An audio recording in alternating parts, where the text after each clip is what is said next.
Ah,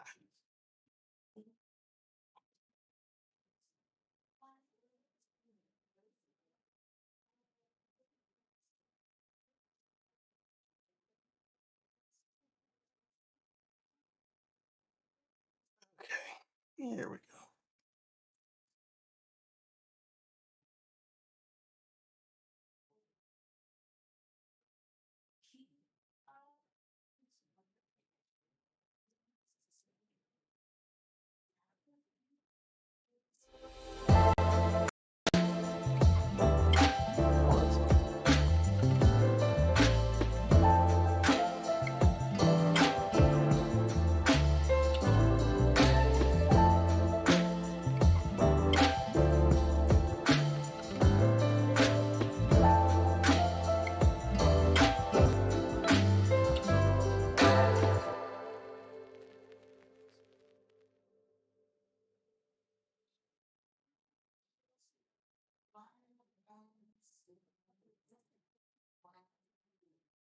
Oh, okay, so I see where it's for that.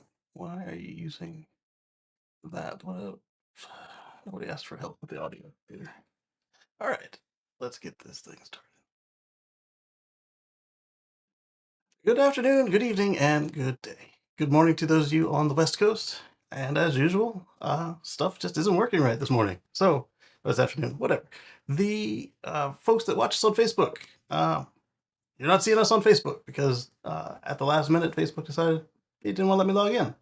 And what I was complaining about, if you heard me as I was coming in, was that the audio was deciding to come out of the speaker on the desktop instead of through the monitors for whatever reason. Oh, and the email never opened up, so I didn't get half of the people invited to the show. Bear with me one moment. Uh,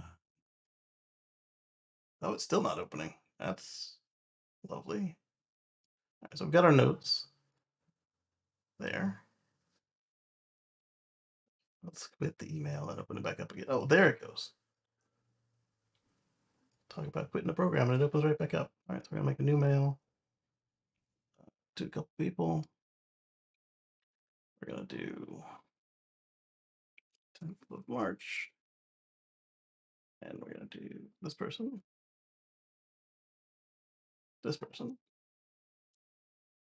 that person, and this person.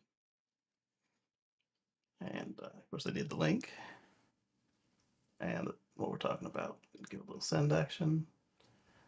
Then come over here and make sure that YouTube is getting a good feed. Although we see Andrews is there. Andrews says good evening and 1 hour early. Yes.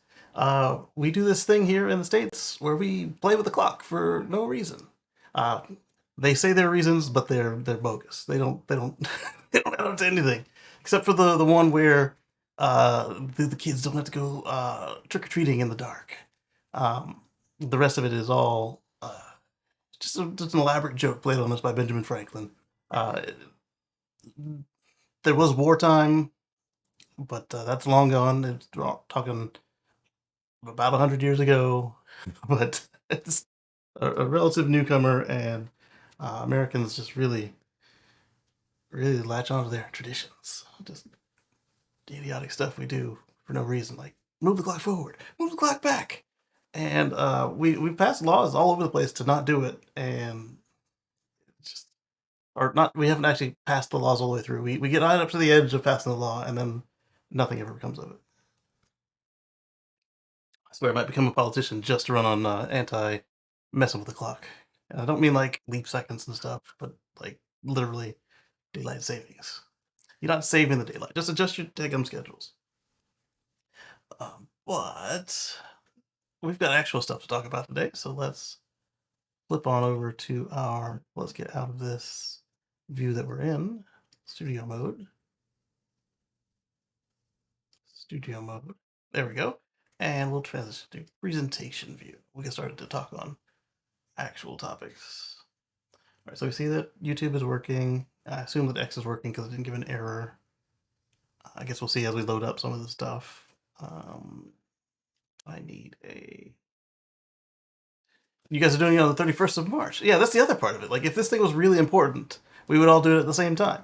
It's clearly not important. Although in your area, it makes a larger difference because of your latitude. But for a good portion of this country, it doesn't make a difference. All it does is kill people. In the fall time, more burglaries and murders, and in the springtime, more heart attacks and traffic crashes. Oh, all right. So we've already got an output projector because that's right here on the camera. And we need, not need, but would like a, where is the, oh, there it is, the little bar chart. We'll pop this over here. There we go. It says we're doing good. Uh, Now I need to find where I put the notepad. I see it. Bring it to the top. There we go. And then we'll scroll up. And so this one wasn't actually on the list that I sent out to everybody, so it's kind of good that nobody else is in the room yet. Wait, there is somebody else in the room. Let me. I think it is. No, that's just my bad naming. I've got a I've got a second window. If any second person came on to the show, then the I mean, aside from me and one other person, there's another one, and it's called one. But it's the same one that it would show if somebody was sitting there waiting, which is confusing. I'll have to fix that at some point. So this one is just to say that don't mess with the EPA. They'll get you. And there are a couple trucking companies that have been ordered to pay $1 million fines uh, for illegal modifications to their trucks. Basically, they put on emissions defeat devices. It didn't get into clearly in the article what they did, so I'm assuming either to use no or less DEF or something else entirely. But either way, they reduce their emissions controls equipment, and the EPA doesn't like that. Especially they'll do it for individuals too, as we saw with that guy in Maryland who couldn't sell his truck. In fact, was not only could he not sell his truck, he was forced to scrap his truck. Uh, they especially don't take kindly to it when a company does it because you're making a profit and also polluting the air, water, or whatever else you're messing with there. So that was just a quick one there. And let's go on to the first one is click on that and then click over here. Make sure it doesn't load in the wrong place. Let's start with a little recall action and then just keep on going. This one's on X, and we should see us in the sidebar as live. We might. So Ford is recalling more than 200 F-150 Lightnings due to missing or loose retention nuts on the high voltage battery that could increase fire risk. That's not the one I thought we were going to talk about. I thought we were going to talk about the headlights, but let's take a look. The headlights is just a certain run of 2024 F-150s because they changed. Oh, sorry, F-150 Lightnings because they changed the connector, and it wasn't as good as what they were using before as far as keeping out water. So this one, uh, fire from a loose or missing nut. So the loose nut, I could see it like falling into the and causing a short. But what about if it's missing? What happens there?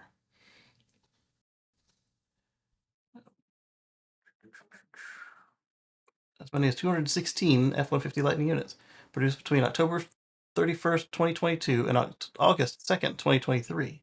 So we may know people who are riding around in these, and we should do what everybody else does. Hey, did you get that recall taken care of? May have one or more missing or loose retention nuts on the high voltage battery junction box bus bars, potentially causing electrical arcing and increasing the fire risk. Okay, so it's yeah. I can see how a missing nut could do that as well. So a loose nut or a missing nut could let the bus bars kind of flex and then if you don't want arcing. It's not good. Uh, it can cause it can start fire, it can cause other damage.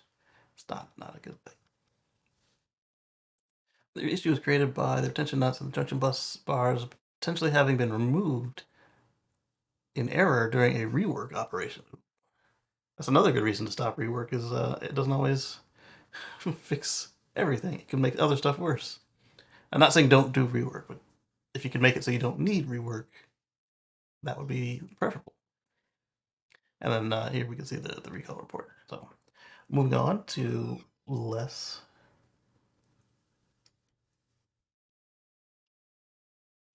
All right, so Tesla is working on a NACS extension cable to fix supercharging issues with different port locations. And Electric is the one where I found this story. They had a tweet. Was it a tweet or was it documentation? Tesla's confirmed it is working on a NACS to NACS extension cable to fix the issues with supercharging different electric vehicles with different charge port locations, which is nice because as we saw or we'll see later in the show, Rivian just did something just totally backwards and released a vehicle with a charge port with the NACS connection and put it in the passenger right rear, which is just not particularly useful. And I don't believe I put my comment anywhere on it, but my suggestion was that this is like no, it wasn't like I said something defective. Or you should put a cone carrier on the front of your car, and then when you go to plug it in, you can put your little orange cone in the corner as if you worked for the telephone company or the cable company. Because if you're going to be doing all this walking around your truck, might as well do something useful with it instead of just plug it in. Uh, I do prefer the either the nose of the car or somewhere along the driver's side. I like Tesla's driver's rear just because it's very simple. You can hide it in the taillight. I pretty much was okay with the driver's fender on my Volts, and on at least on Leafs that I got to borrow, the nose was pretty fun. So as far as I have it on the passenger side, like even with my Volt with the gas door was on the passenger side, so having to get out, walk all the way around, uh, just a little weird. Now you could argue, oh well, what about curb charging? And that was what Rivian argued when they said try to rebuff the people who asked them to do the right thing. Uh, I've curb charged each of my EVs once. um, I attempted to charge one of the Volts twice with the curbside charging, but uh, when I came back for the second time, uh, the actually I attempted to charge both Volts curbside twice. The first Volt, second time I came back, there was a parade or something coming down, so they'd covered up the charger. And the second time I tried the second Volt, the charger had been removed, so that didn't work. And I've done the Model S and the Model X curbside ones as well. And yes, it is somewhat annoying to try and work a curbside charger when it's on the driver's side, assuming that assuming no, because even if we were in a left-hand drive country, everything would switch, so it would still be useless.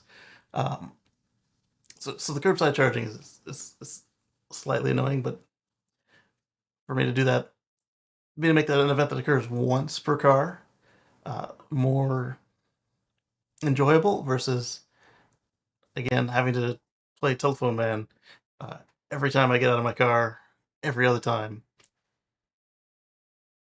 is this. It doesn't make sense. We're talking thousands of plugins between everything I've been driving electric, thousands, and then to have to just take a little extra little jaunt for no reason. Now the NACS extension cable would work for that. If it's rated for high voltage, it'll handle low voltage, no problem. But the complaint isn't that we need them for the existing cars. The complaint is that on a new car, Rivian came up with this lame excuse and it's kind of hostily just kind of put it out there. And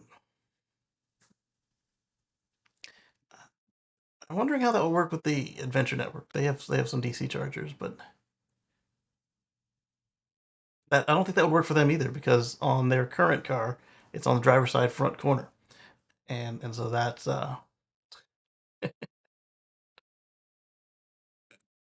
driver's side front corner, and then you flip it around. That could work. Because if you back in versus pulling in. But if that was the case, they should have just said that, hey, we think that our network is actually going to be bigger, and we'll have it under control by then. But one, it won't, and two, now you're NACs, and the existing units are not NACs. So their response was just odd, and I don't even know if I have their response in the notes, but I do have that vehicle, and we're going to talk about that vehicle in a little bit. So anyway, Tesla's gonna they're looking at they haven't finished it a NACS extension cable. So it would be a NACS inlet port on one end and a NACS plug or just plug, a NACS inlet and a NACS outlet or a plug-in receptacle on just a beefy extension cable. They didn't say what we're looking at as far as sensors or cooling, and that if you need the extension cable, if you're going to have a reduction in charge speed. What I can kind of see them doing is giving you just a section of V2 supercharger cable with the two connections on it, and at that point, it will only be able to handle so much charging. But the other question then is, what are they going to do about making sure it doesn't become a fusible link? I guess it could go the other way, and it could be just a beefy version of the V4 supercharger cable, and that would make it probably pretty expensive. Then it would still not be cooled because there's nothing on the vehicle to do cooling on the extension cable, and there's no way to do it on the. I guess there's not no way to do it, but there's no way to do it on any of the existing supercharger dispensers, the V2s through V4s. The ones that have liquid cooling, they don't make it all the way through to the tip of the connection, and if they did, that could.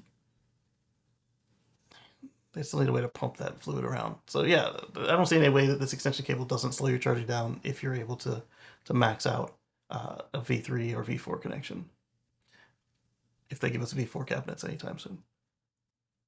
So anyway, that would alleviate the problem of Tesla's current solution of telling you what is a good way to park your non-Tesla.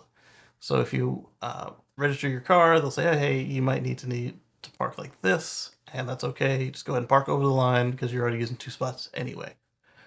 However, if you try and use 3 spots, they tell you, don't do that.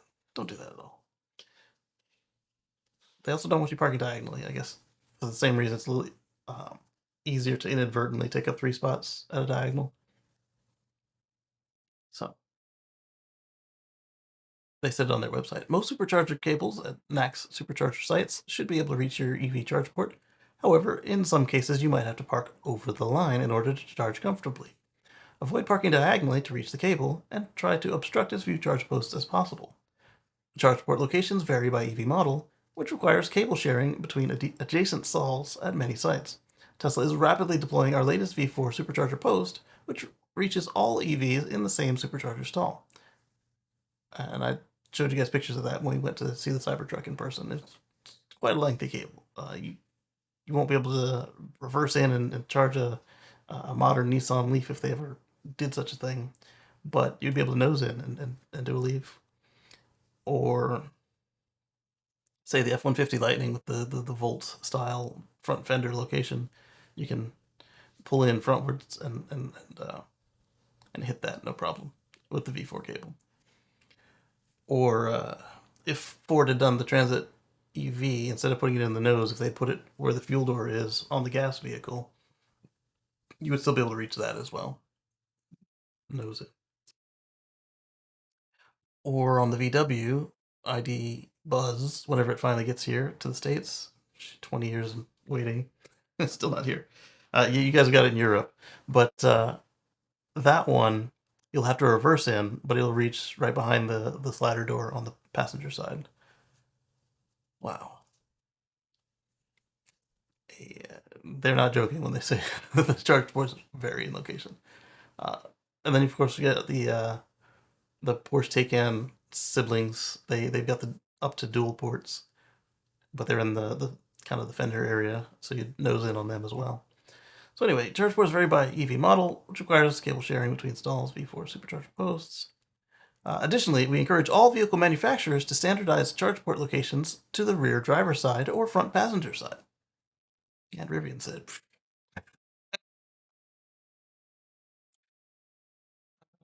And then they went on to say, we are working on a NACS-to-NACS extension cable, which will be available for purchase in the future. That was a comment. Can't see any way to extend liquid cooling into the extender. This may mean that the charging power will be limited when using it. That's what I just said. That comment wasn't there when I when I found the article. Electric thinks it sounds like a great idea. It could be a perfect solution until V4 superchargers become the norm. I wonder how much this thing will cost. I'm picturing like $250. Uh, Although Tesla says it will, and that number, I just pulled it out of my hat. It's not based on any insight into the companies. It's I'm looking at the price of other accessories from first party accessories and third party accessories, and I'm thinking $250 to $400 is going to be what you're going to looking at for if they had just one size of extension cable, and if they had it per car, like hey, this is what you need for the Lightning, this is what you need for the Mach-E, and they had just like varying lengths, then we'd see a range of prices, or still one set price, and then you pick what you need it for. Because I can see some folks just wanting the longest cable they can get, which is not the correct answer. You want the shortest cable you can get to get the job done, especially since it's going to be likely to be an uncooled cable. And I guess they could do some like contact cooling if they like connect it to the V3 and V4 supercharger cables, and then like grabbed onto like the neck. They could steal some cooling from the cable, but I don't. That doesn't make any sense. But anyways, the reason I see them kind of outlining it per car that you have is to make sure that they've guaranteed the shortest possible cable. But it would still end up being a little bit longer than necessary for this reason that the parking stops at the end of each stall, like that your tires run up to, they are not exactly consistent with where they land. And then there's no consistency with the superchargers themselves. There's some that you have to pull in for everybody, some that are pull through. Most of them are reverse in of some sort, and some of them have had their lines repainted, and some of them have not. They're still going to end up being longer than necessary, but you wouldn't want somebody who has, say, a Mach-E, which can get closer, to have the same length cable as a F-150 Lightning if you're going to offer multiple lengths of cable, because that would be wasted material and extra heating, etc. Let's see.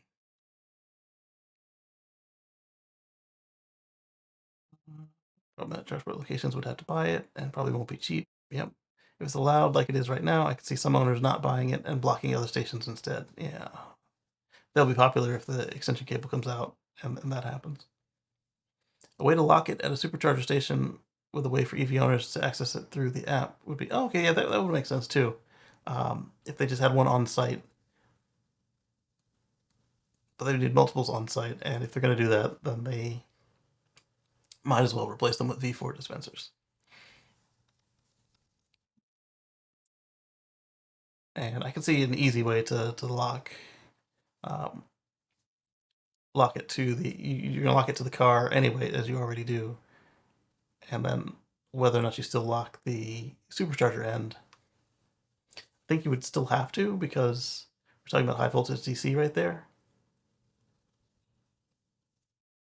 And if you just siphon some power off of the charge session, or if you have a small battery, you very easily lock and unlock the extension cable to the supercharger. I can't see anybody extend liquid cooling to the extender. This may mean the charging power will be limited, please. Yes, agreed. I expect that will be the case. It'll probably have a thermal sensor. Yeah, that was the other thing I was concerned about, was the thermal sensor. But so you're gonna need to power this cable in some way, because I can see them just intercepting the signals that go through, and then interjecting its own temperature to the supercharger or other NACS charger. Or I guess they could just tell the car, and then the car could continue the communication. But you need a software update for that. Yeah, that's why I was thinking it's definitely gonna be a larger, thicker cable. Uh,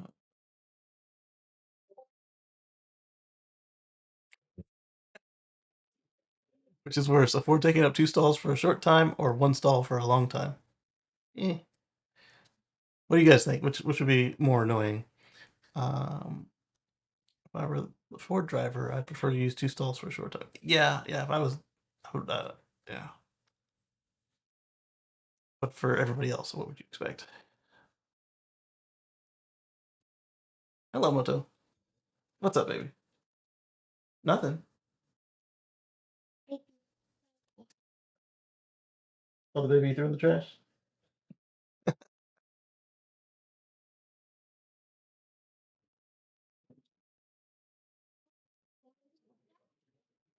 She threw her baby doll in the trash earlier.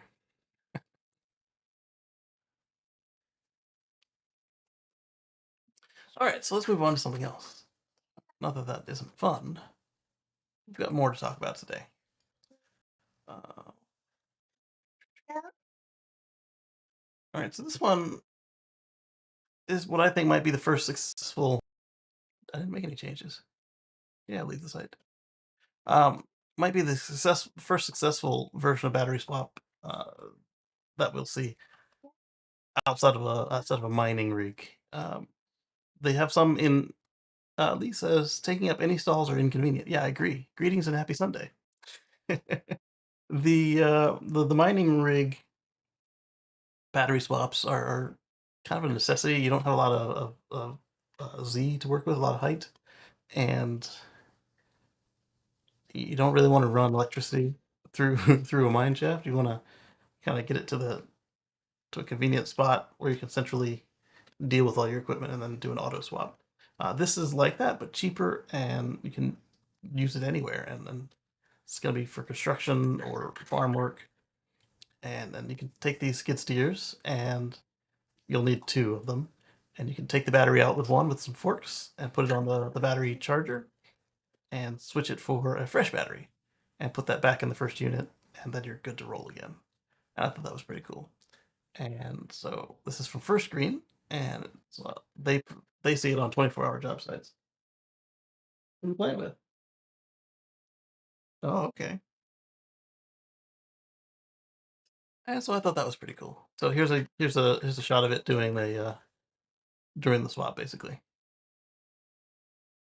And I don't know what I broke, but I don't get their expanded pictures anymore. So you guys can see those. And whoa, so now we're going to talk about eco terrorists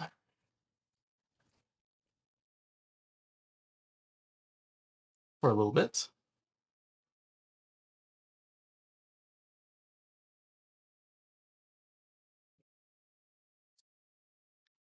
Okay, so what happened here is the Vulcan group set fire to a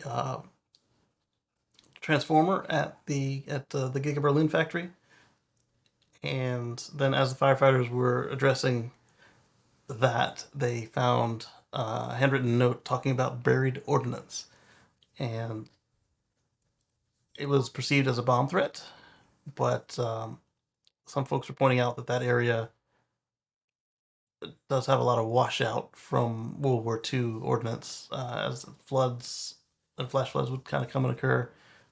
This area would kind of collect some of the munitions, and then as time went on, that would get buried in the topsoil. But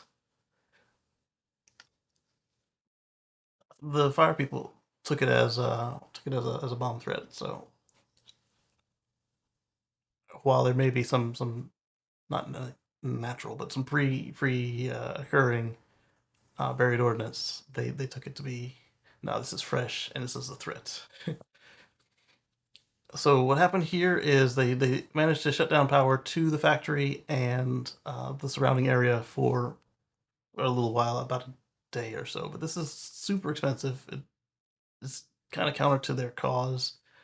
If you're talking about, oh, everything needs to be green, let's shut down the electric car factory.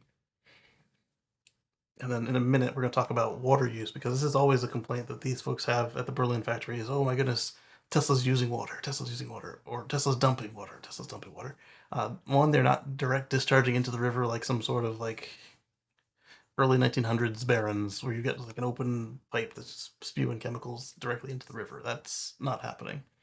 But we'll discuss that in a minute. Uh, but you're trying to shut down an electric car factory, that makes cars that reduce our outputs because of our dependence on combustion and such. So it's better for, that's a weird smell. It's better for, you know, the pollutants and carbon dioxide. And yes, it does take more resources to make an electric car, but within the first two oil changes, the electric car has caught up. I do believe we talked about that on. No, no, I don't know that we did talk about that. It was a post I made. Anyway, uh, they're not really helping their cause here because people do see this as just anarchy. And we're going to talk more about this. Let's just go on to the next part of the articles. All right, so Rohan Patel of Tesla says this information that he got from the Berlin folks. I'll just read it here. Our Giga Berlin Brandenburg team sent me a long list of public facts, so that I thought I'd share a few of them here. The point of Tesla is to create innovative zero emissions products and accelerate sustainable energy and transport. But in order to do that, we also focus on creating the most sustainable factories along with a culture to do the right thing in our community. Gigas per vehicle production only takes 2.28 meters cubed of water, which is 33% less than the industry average of 3.68 meters cubed of water. What's up, Nick? And we recycle 100% of our industrial water. We have over 8 megawatts of installed solar capacity and source renewable energy, electricity. Sorry. And so folks were asking, well, why don't they have solar on the factory? They do, but you're working these heavy robots and you're charging batteries and melting and bending metal. It takes a lot of electricity, and clearly they don't have enough battery storage on site to make up for all of it. Hype for IFT3 on Thursday. Yes, me too. I will be pulling that up and watching it wherever I am, whatever I'm doing. Hopefully, it won't be in the middle of a meeting because I will be distracted. Let's see. So this was a new word for me. I'm not used to seeing it. Afforestation for Gigafactory Berlin Brandenburg's current site is even faster than construction. 300 hectares of high quality forest, greater than 60% of hardwood, has been planted. So what this is afforestation is the opposite of deforestation. They're planting the trees that they promised they were planting. And remember, the people whining about them taking down trees were complaining about them cutting down the cardboard forest farm. They were already these trees were grown to make cardboard. So they were gonna get cut down anyway. They're trash trees. They're not native to Germany. Definitely not native to that area. And they're being replaced with good hardwood trees that are from the area. So they're actually restoring and when I say replacing, they're not just, oh, I just cut down a pine tree, let's put in an oak tree. No, we could just cut down a pine tree. Let's put in 8 oak trees, and it's not. I think it was 3x or 4x. Put in that amount of local native trees, and then give them what they need to grow to maturity. In the nearby area, the team has helped ecologically improve 340 hectares of existing forest through underplanting hardwood, making Grunide, Spriggan, and Gozen New Zittau forests more diverse and therefore more resilient. We incentivize a sustainable lifestyle. 45% of our employees commute by public transit. Our shuttle train has a daily passenger volume of over 3,000 and is free of charge. This goes back to something we talked about earlier, where the residents had voted against letting them go to stage 2 for the factory because they were concerned with traffic. There shouldn't be that much more traffic if everybody's already taking the free train. Obviously not everybody, because it's 3,000 and they have more than 12,000 people that work at Giga. 1,500 of them were unemployed, and another 700 of them were long-term unemployed. This was a depressed area before the factory came here. It was depressed. Let's just say that. We have over 500 wall connectors. We think it's the world's largest charging park. So for those of their commuters that drive electric cars, hopefully Teslas, but they don't have to be. We partner with 13 different schools and are the biggest apprenticeship employer in Brandenburg. Breakneck Trent says, I'm curious, what did the protesters build the tree houses out of? Yes, yes, because they did have some tree houses they were camped out in, didn't they? These protesters, everything they do just seems hypocritical in the public eye. And it's going to seem even more hypocritical when I tell you about the water use. Everything I've seen to date, except for this particular article that we're going to talk about, has always just said, oh, and they're complaining about water use, or they allege that Tesla's dumping water, or Tesla's using too much water, or blah, blah, blah. They would just literally quote not necessarily the terrorists, but the other eco groups about the water. Oh, the water. Oh, the humanity, the water. We're going to talk about the water in a minute. Okay. Grunite is only. That was a weird, really structured sentence. Grunite is only beginning to benefit from the Gigafactory Berlin's Brandenburg. In 2022, the year the factory started production, 6 million euros in trade taxes were paid to the municipality. So you go from having no jobs and no taxes to more jobs and taxes. Thoughts in Cleveland? Achieve the highest GDP growth rate of all non-city states in Germany in the first half of the year 2023, in large part due to Tesla's direct and indirect economic impact. The Giga Texas team, the Giga team is supporting a long list of community impact projects through volunteer efforts and partnerships with local youth clubs and associations. And then Rohan, deflected the praise. He said, "Oh, it really belongs to the Giga Berlin folks." Fred says, "Are you PR now? I hope not. I hope you are," and I agree. And some of these are new. All right, so let's continue on. As I promised you, I think. No, we're not going to talk about the water yet.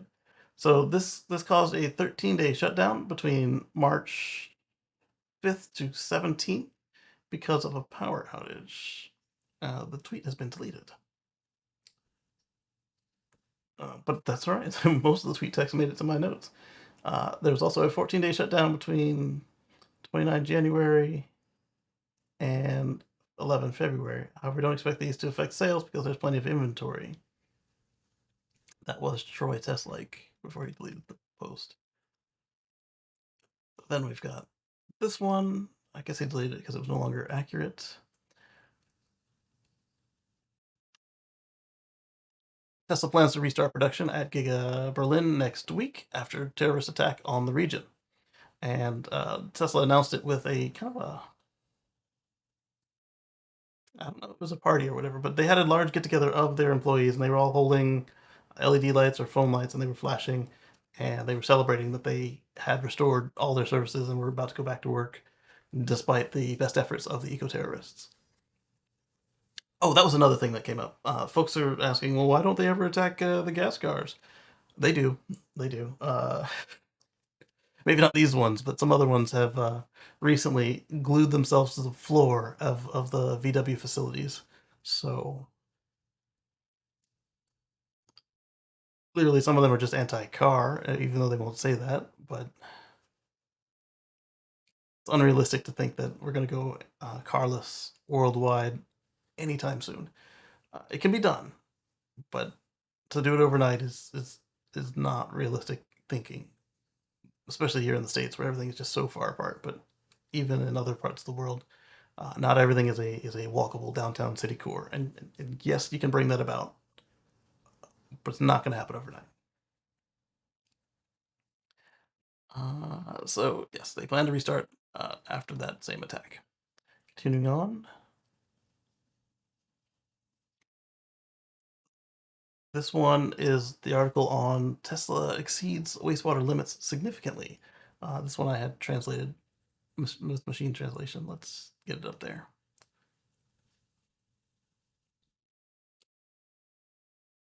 All right, where's my translation? I don't want to read it.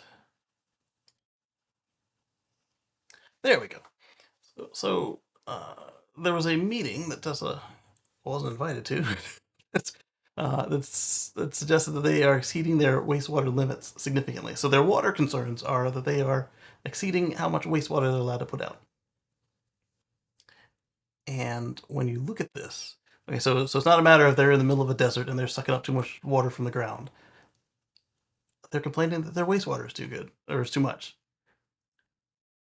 And when you look at all the other Tesla statements to the effect of what was going on, they were saying how everything was recycled. 100% of our water is recycled, and we put our water to cool the plant and water the grass and blah blah blah. It meets 100% of the requirements. And you're like, well, that doesn't jive with these people still complaining about it. Are they alleging that Tesla is lying about the 100% recycling? Are they running on old data? Are they just stirring stuff up? No, no, it's not that at all. They're complaining that Tesla is overloading the requirements of what they can put into the sewer system. So the problem is not that they're direct dumping. Then it says that they're putting in too much phosphorus and nitrates and a couple other things that have nothing to do with making cars into the sewer connection. Okay, so let's look into that further. We find out that it's sanitary use uh, from the restrooms. You've got 12,000 people that need to work all day, and Tesla does have some pretty long work hours. They're going to hit the restroom a couple times and flush, and that is where a lot of it's coming from. And then this other one was something that just totally escaped my mind because I've only worked in a handful of places that had on-site kitchens. Tesla has a couple kitchens to cook for the staff for their lunch and dinners and I guess all their meals basically, all the meals there while they're working, and so the kitchen has a waste output as well, and that is also, instead of digested food, it is pre-digested food, and that will also put out those same signatures. So they're complaining that that they have too many toilets and that they have a kitchen or several, which makes all that seem a little more hypocritical. It has nothing to do with the cars. A office building on the same site with the same number of kitchens and the same number of employees would put out the same waste signature. So I was under the impression that is this not a problem of the sewer system? Should you not be protesting the sewer system for not doing a good enough job? That sounds logical, and apparently I was not 100% correct on that state of thinking. They are allowed to say, for instance, that Tesla should pre-treat the waste that they send them and then push it through, but they haven't got any fines, and the waste department hasn't complained about it and told them, hey, you need to get up to snuff. So this argument that Tesla is poisoning their water is really just them complaining about their fellow citizens going to the restroom or eating lunch. And like, oh my goodness, this is I'd rather have a BMW than clean air because these people need to poop. What the hell? This is something that can be worked through, and is definitely not worth bombing the freaking factory for. So, uh, I suggest these folks get together and talk it out and come up with some solutions that work for everybody that don't involve Amazon pee bottles, because that's also not constructive. Um, isn't the book called Everybody Poops? You're gonna be there for 6 to 8 hours. Gonna use the restroom once, right? At least. So all of that to say that they are telling us the truth when they say that the water from washing the cars and rinsing the metal and doing all their other processes, they are not putting out their zero waste in that department as they say they are. So after they use it for rinsing the paint booth or doing whatever, they'll process it correctly there to the point where it's green enough that they can put it through their coolant pipes. And then after it goes through the coolant pipes, if it needs to, they'll clean it again. So it's clean enough they can discharge it onto their lawn to water the lawn and the trees without poisoning anything. Because you saw what happened when they had just a liter of firefighting foam that one day a couple months ago, where they put out a fire, and a liter of firefighting foam managed to get onto the concrete drive, and maybe another quarter liter beyond that into the gravel parking lot, and the environmentalists threw a fit. Um, I I mean, unless the firefighters out there intentionally choosing the most toxic chemicals that they can do, they're doing good work out there, and let them keep doing what they do. Yeah, so Tesla was in trouble that the local fire department spilled some firefighting foam. I don't think they'll ever catch a break there, and this might be why BMW abandoned the site before breaking ground, and whoever before BMW got the site also decided not to build there if they knew that they would be dealing with this level of scrutiny. Let's call it that. Man. Right, so the cloud cam. Let me make sure it's actually started. It was started. Okay, it's still running. Good. All right, so here are some points that came up when I was working my way through the wastewater situation. We should contrast the water usage to the industry average to challenge the claims of excessive consumption. So we already talked about that with Rohan's post about they're using 33% less water per car than the industry average. Lee says that makes sense not to build a factory there. Yeah, it does, but it's probably cheap, and you know how Tesla likes to save money. And like I said, it was a depressed area, so just like the plant in Georgia for Rivian, it was a good way to bring jobs to people who could use it, and doing the right thing by the people ended up biting them in the butt. No good deed goes unpunished, right? So we talked about the water consumption per car. We talked about just now about what the water actually did. Um, Highlight how the Vulcan Group's arguments lack specifics about water usage types and the potential impact. So yeah, like I said, they just said water usage rather than any concrete details, because then we'd find articles like this written by any of the news media in Germany that weren't just parroting what the manifesto said.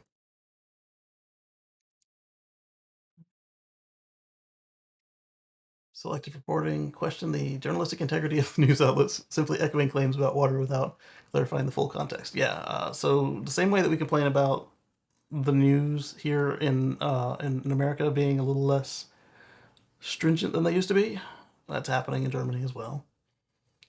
They're still seen overall as more thorough than we are with our extra politically biased news reporting, but the same way that Anders and the others pointed out about the Swedish news media um, being a lot more colored glasses. Germany does suffer from some of that as well, just not as bad as say Sweden and America. Uh, Disproportionate response. Condemn the arson and bomb threats as a criminal action that don't reflect the ultimate or legitimate environmental concerns. Yeah, there are legitimate environmental concerns, and yes, uh, you probably shouldn't spill firefighting foam into the gravel. But again, proportionate response. Maybe if you find the fire department and find Tesla, oh, you spilled 500 milliliters of fluid. Don't do it again. They might put some like a rubber ring around the bottom of the concrete pad or something. I don't know. Competition undercover. So this is one that we've seen folks speculate every time one of these what appear to be greenwashing arguments. We suggest they're greenwashing because they seem so disproportionate to what's going on with the rest of the German auto industry. Uh, so it says to suggest to follow the money and check and see if this might not be uh, false flag sort of things. Not as false flags, but like say Mercedes or not saying this is actually them, but a competition like Mercedes, VW, BMW, funding these groups to be able to make as much noise to get the eyes off of them. I'm not suggesting that's a thing, but it's not impossible either. This is one I didn't think about at all. That there could be a NIMBY factor, not in my backyard. Uh, I didn't. It didn't even cross my mind because here we were complaining about not enough jobs and how they lost the last factory, and so now there might be some people who are either enjoy the quiet or are well off enough that they don't care about anybody else's situation, and so they don't want anything new in their backyard. Uh, Point out that the Green parties, other Green parties have disavowed Vulcan, saying that they are too extreme. Uh, Invite debate and question the motivations behind environmental protests behind new industries. Possible to compare the media coverage of Tesla's water usage to previous reporting surrounding legacy automakers in Germany, and follow the money. Okay, so that is some talking points that we should have touched on, and we did. Continuing on, it's fun stuff. The 2024 Dodge Charger has been revealed. Two-door EV this year, four-door and inline six next year. So I'm guessing the four-door EV and the four-door six-cylinder will be out next year. Is the way that headline is structured. It's gonna look something like this. This little scoopity vent thing will only be on the EV. The combustion car will have a more traditional looking front end. And I wanted to talk about some of the figures that Dodge gave for power.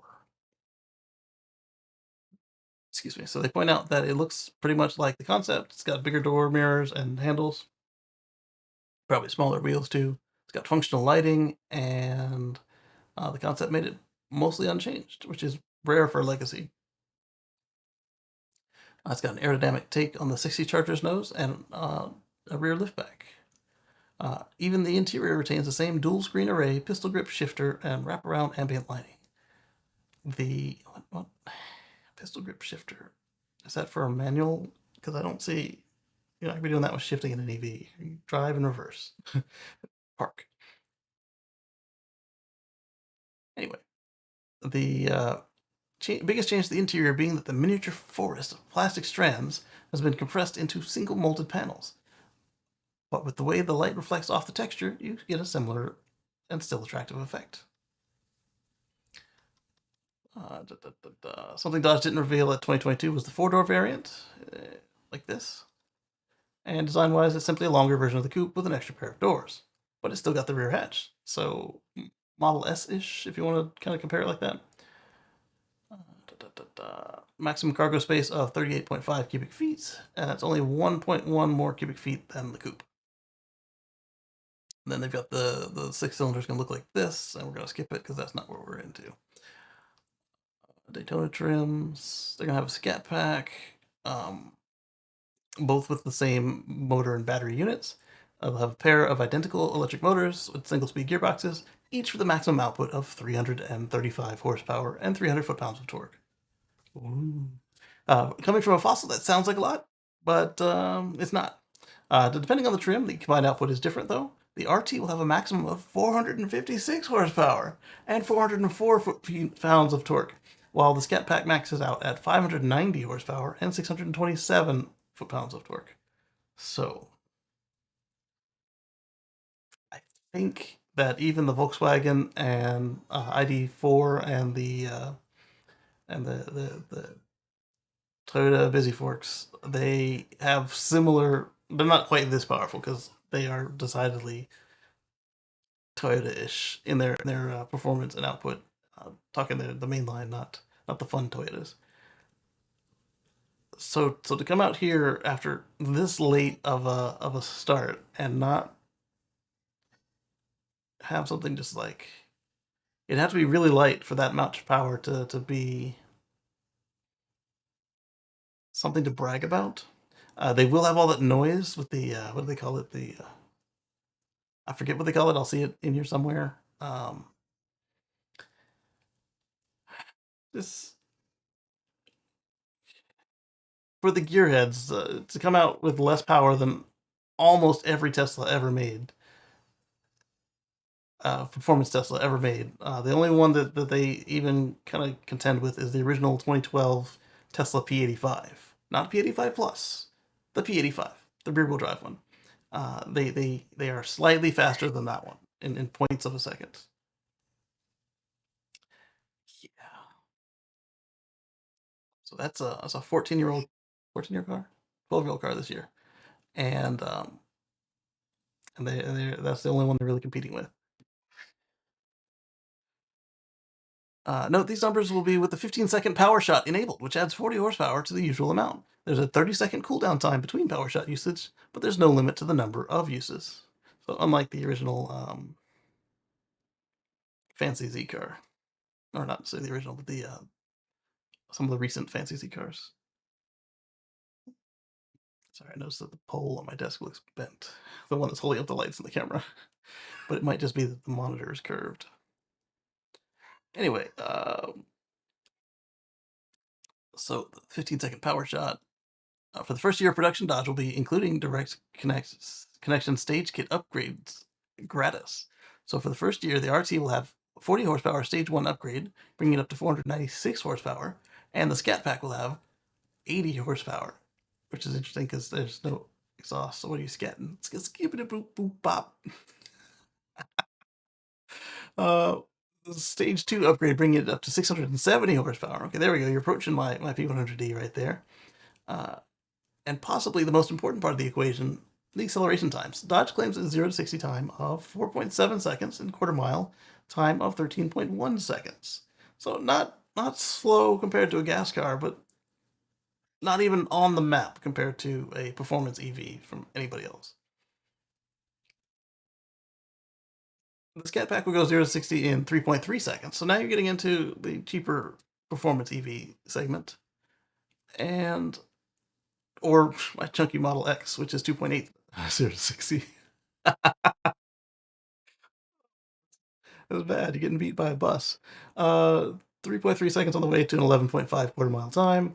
And the top speed is relatively low at 137 miles per hour for the RT and 134 for the Scat Pack. Wait a minute, what?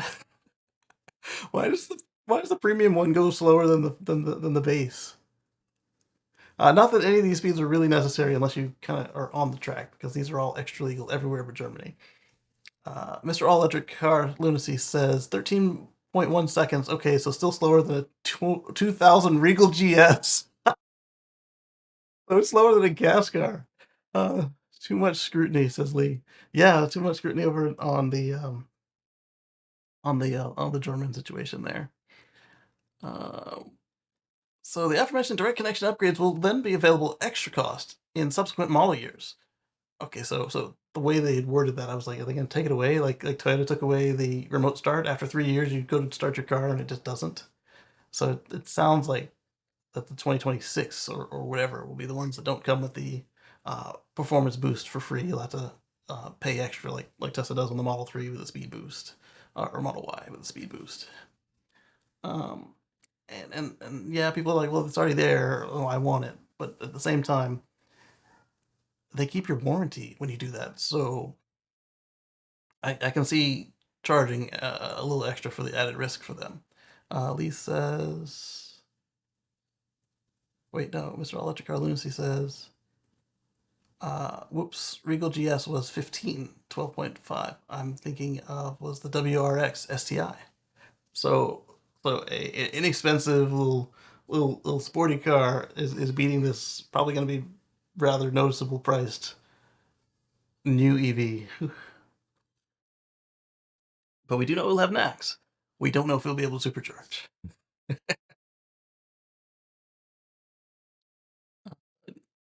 RT is expected to get 317 miles on a charge, which is respectable. It'll have a 100.5 gross battery pack with 93.9 kilowatt hours usable. And go 317 miles on a charge. Again, not bad. Scat pack will only do 260 on a charge. Why? Why is that? It's got to come down to the wheel and tires package that come on this Scat pack, because if they're running the same motors and they're the same body, they should get the same numbers. So only the wheels would do it, because they didn't say it has a different battery. Wow. They can still hit a peak of 183 kilowatts from a DC fast charger. That's also pretty respectable. Dodge estimates that an 80% charge can be achieved in about 30 minutes on a 350 kilowatt DC fast charger. And as for AC charging, it has a peak of 11 kilowatts, and a level 2 AC charger should be able to get it to 80% between 5 and 7 hours. So, right about on par with what you see with the current Tesla lineup, but not approaching the 18 to 20 kilowatts that we had on the legacy models. So my Model X can charge from 0 to 80 in 4 hours flat, assuming that I feed it good power.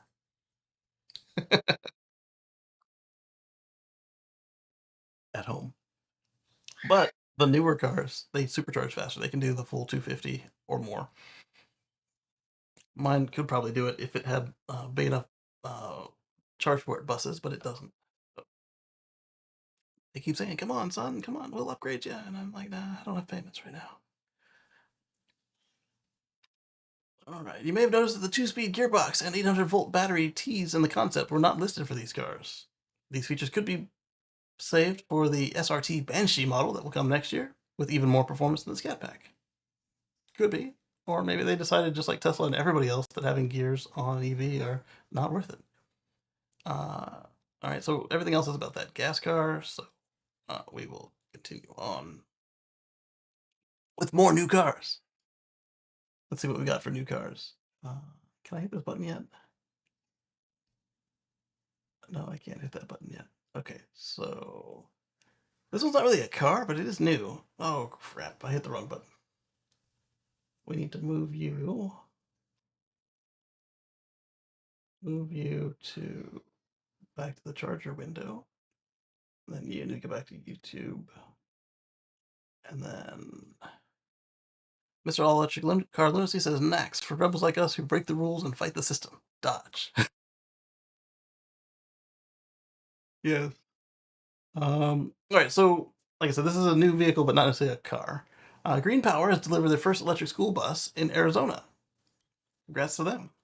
So this is, which one is it? The Beast, the Mega Beast, or something else? Green Power has delivered an all-purpose. Oh, this is a D Beast. So this is the Beast school bus to Arizona. It's first in the state. The battery electric automotive school transportation beast. They wanted to say beast. They backronymed it in there to make it spell it. It's a 40-foot electric school bus that seats up to 90 passengers, and it features an aluminum body on a high-strength steel truss chassis. The beast has 194 kilowatt-hour lithium iron phosphate battery pack and a range of up to 150 miles, and a standard dual-port charging with level 2 charging rates of up to 19.2 kilowatts, so a little bit faster than my Model X, and a little bit slower than my Model S would have done had I not taken the dual charger money and bought a Model X with it. And DC fast charging rates of up to 85 kilowatts. Pretty low. I hope it also has bi-directional charging, because that's something we were just talking about recently, several times, about something you could do with these school buses when they're not working. Not working as in broken, but not working as in schools in session or schools out of session, and there's no children to transport. The school bus was delivered to Phoenix Elementary School, District Number 1, which operates 15 schools in the center of Phoenix. Dr. Deborah Gonzalez, Phoenix Elementary School District Superintendent, said, "We are grateful to our community for passing bonds that allow us to invest in fostering a cleaner environment for our students, drivers, and community." So now you're not blowing diesel smoke at all these kids' faces, because that's where the muffler height is. Um, and then, of course, all the diesel that gets inside the cab and circulates around the children and the drivers. Oh, wait. Hold on. I gotta turn off my video for a second. Where's the button for that?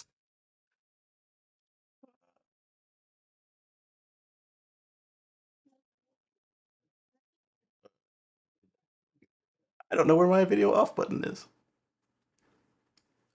That's the collab cam. Oh, there's me. Okay, so um, my daughter just ran into the room and she's potty training right now. So yes, you want this shirt? Okay, I'll help you with this shirt as soon as I find that you gave it to me backwards. There we go. One, two, three. Your head's getting bigger, and you didn't fit through the neck hole that well. This other arm. Come on, put your arm in the hole. There you go. Good job. Yeah. All right, let's put your underwear on here. She ran away from you.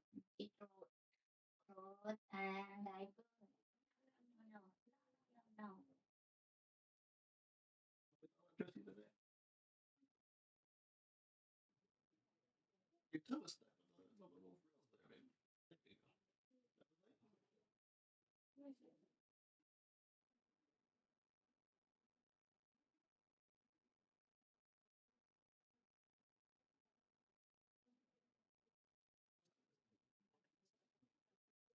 There you go. Pants. Okay.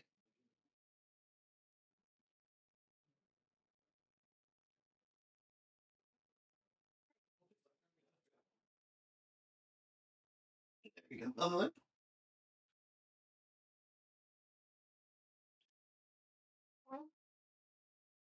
Have fun.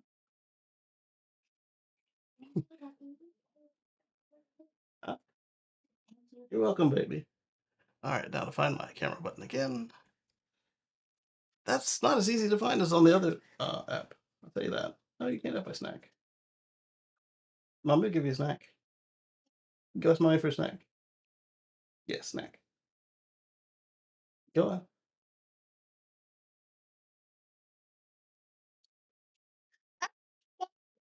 You want to say that? They can't see you on the floor. Yeah.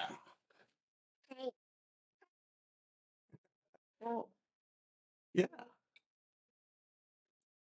Okay, go get your snack. All right. Kiss, kiss.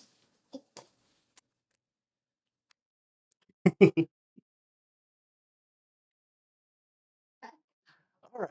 So where were we? We were talking about the beast. Yeah. So there we go. They got a beast. Let's talk about more new vehicles because, like I said, there are more cars.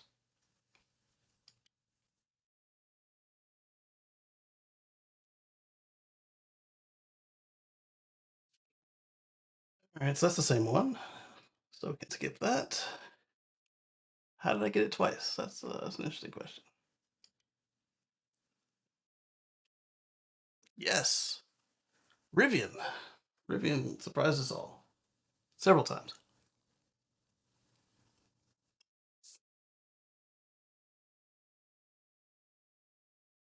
So introducing the Rivian R2, 0 to 60 in under 3 seconds, up to 300 plus miles of range, room for 5 and all of your gear. And it looks like a small Rivian R1S. Well done. As we spoke about at the time, It's got 3 bulbs and 3 LED bulbs instead of 4.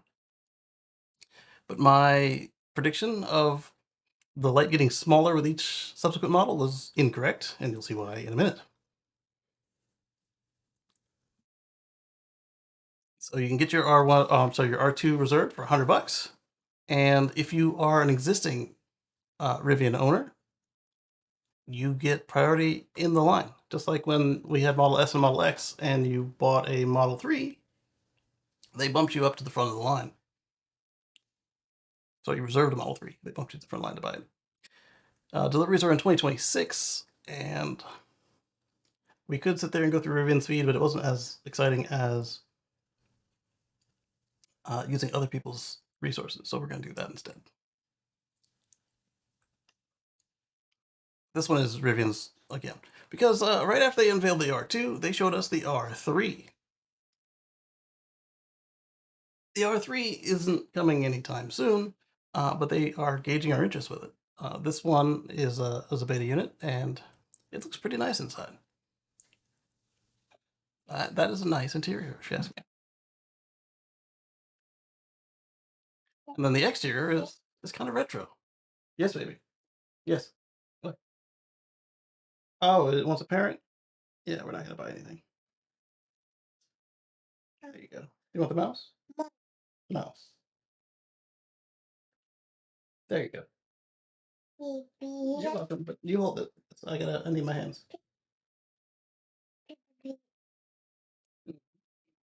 Excuse me. There you go. You can take that.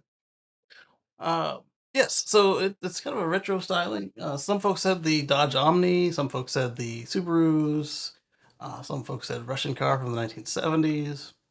I think it looks nice. I mean, it's still got that frog face, but kind of a Rivian thing now. So that's the R3. We weren't done yet because we had. Now, do I? I don't know if I've got a tweet for this one. I do not. So let's look at the Sawyer post. Like I said, I didn't want to do a whole bunch of just like the Rivian thread because it was not as cool as others. So the R3, a 181-inch crossover, is built on the same platform as the R2. It's got a structural battery, rear glass opens up, and similar interior to the R2. And the R3X, which hopefully is in this video, is... Oh, thank you, baby. Oh, you chewed on it and you gave it to me anyway? Appreciate that.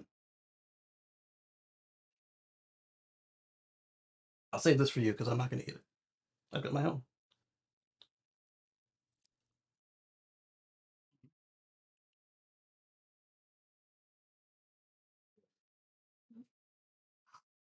So the R3X is a performance trim with 3 motors.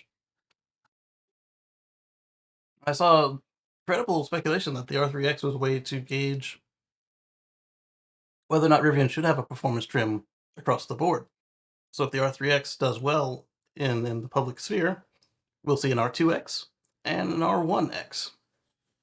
Well, I guess 2 R1Xs, one for the truck and one for the SUV. Daddy butt.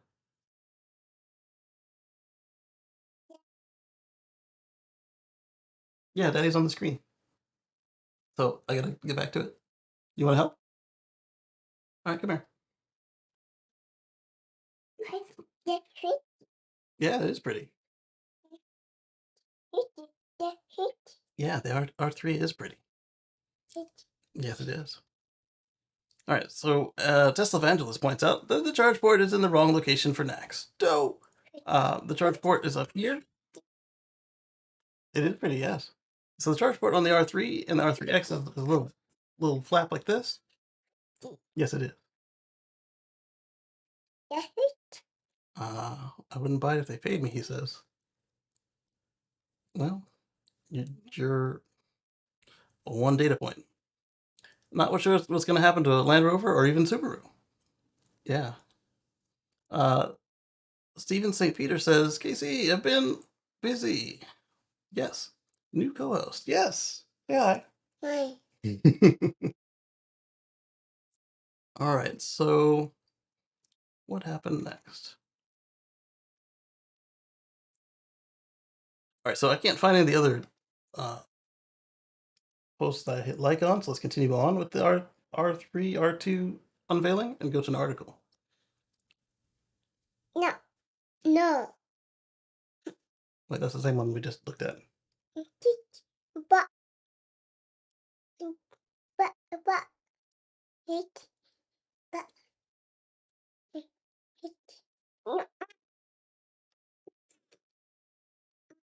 Yes. All right, so Galley points out that something that Rivian said, actually, not just Rivian, well,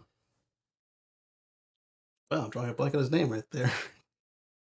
The Rivian CEO, as he was announcing the vehicles, with his one more things, which is rare in the tech world. You one more thing, not so much, but one more things is rare. Do you want your headphones? Let's put your headphones on so you can hear, which might make it worse for your politicians here. Hold this, please. Thank you.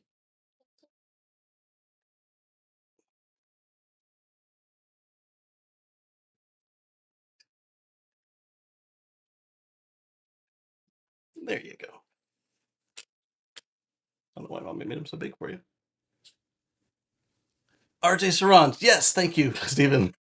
RJ was out there talking about what happened, and they mentioned they were going to speed up the R2 production by building it in the normal Illinois plant instead of the Georgia plant, which is now on pause. The Georgia plant has been undergoing some protests, and uh, we talked about how all the farmers in the area were tricked into thinking that somehow this would affect them, and then they started complaining about jobs. So they changed their mind and decided to reallow the factory, and then there were more protests, and now Rivian is like, fine, if we're gonna have a Berlin situation here, we're just not gonna move to Georgia because we see how much Tesla's fighting with the locals there. Let's not copy that ourselves. And it's gonna take them 2 years to do the R2, which isn't bad, but Elon suggests that they sleep on the factory floor and they can get it done sooner, which is true, but also lacks work-life balance. So it depends if they have enough money to avoid the extreme solutions. Uh, Rivian base, nice. Yes. Um, I like this. Oh, the one thing I didn't point out is that the R2 is expected to be downright affordable. Is it like, was it 45 or less, and should qualify for the tax credit if the tax credit doesn't get changed with politics, because politics will have changed by then. Uh, Steven says, by the way, our power is out in town. Big storm. I built my power wall. Good thing to have a power wall. Absolutely. We've got well, my power wall is on my dad's house, but we've got um, kind of a plug and play system. We've got the older EcoFlow Deltas with the smart home panels.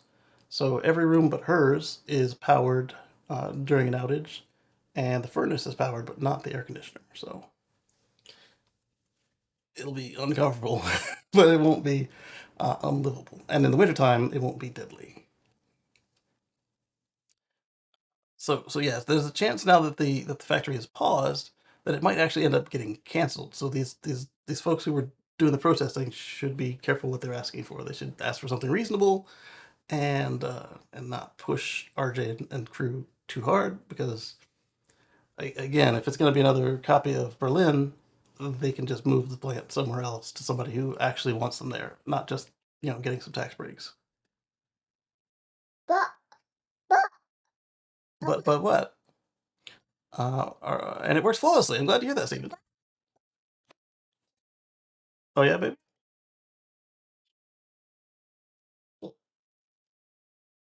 What, potty? You need potty now? Yes? No? Which one? So here's the charge port flap on the R2 on the passenger rear side. As seen, it's a small charge port door, but it's bigger than what we saw on the R3. Uh, Look, Moto, here's the port. It's on the wrong side of the car. Rivian should just build in mains from Steven.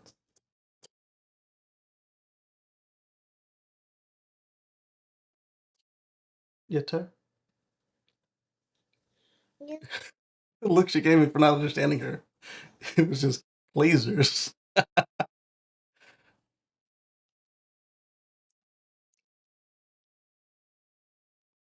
Where's my blinker blink cursor? All right, there we go. We got some more articles on this. I knew I had articles, not just tweets. This one's coming from Rochester, Canada. Thank you, Darren.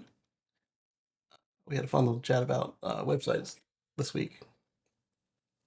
So here's the R2, the R3, and the R3X.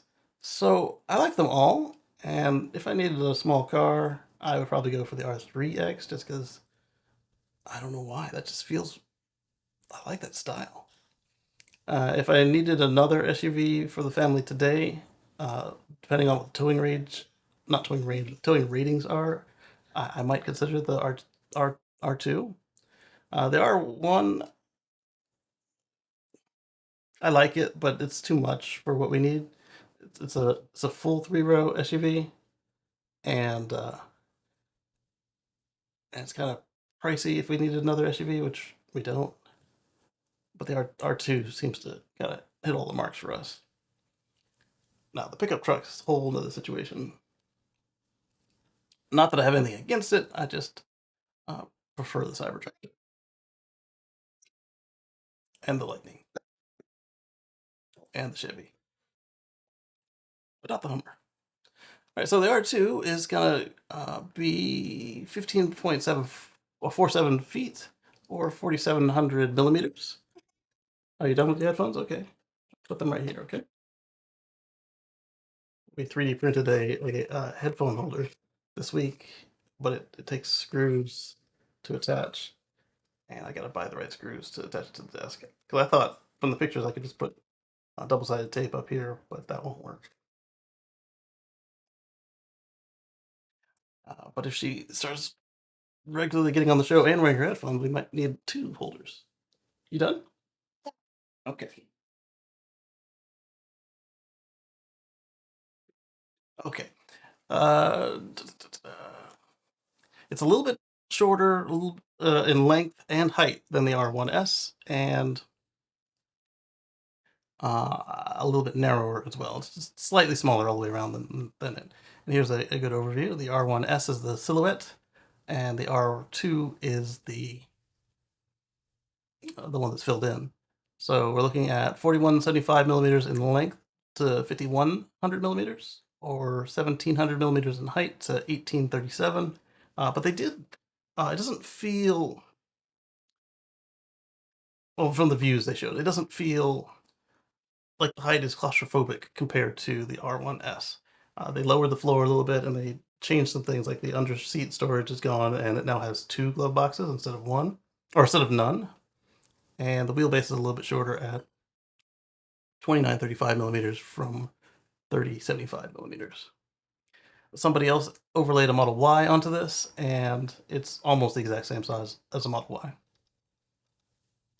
Feel the breeze in all directions with the R2's 360-degree open air experience, including a powered rear glass. So the rear windows, they pop out like a minivan, and then the back window goes down like so. Yeah. And then the upper hatch comes out by itself, and the whole thing also comes up as one piece as well.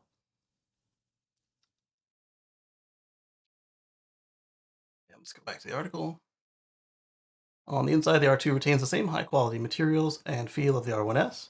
One of the highlights noted by Sarange is that the R1S and the R2 will not only come, or unlike the R1S, the R2 will not only come with a glove box, but it will come with 2.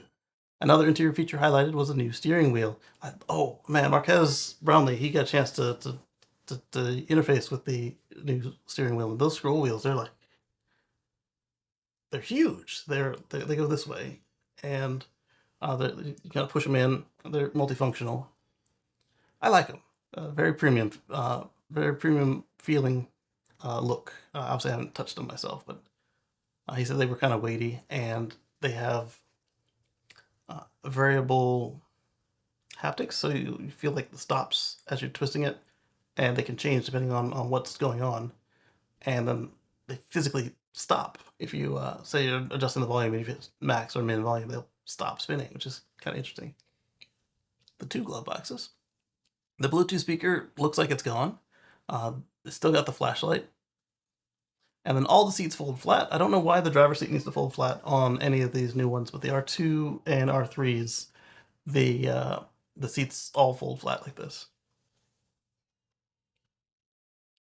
They didn't give too many specs.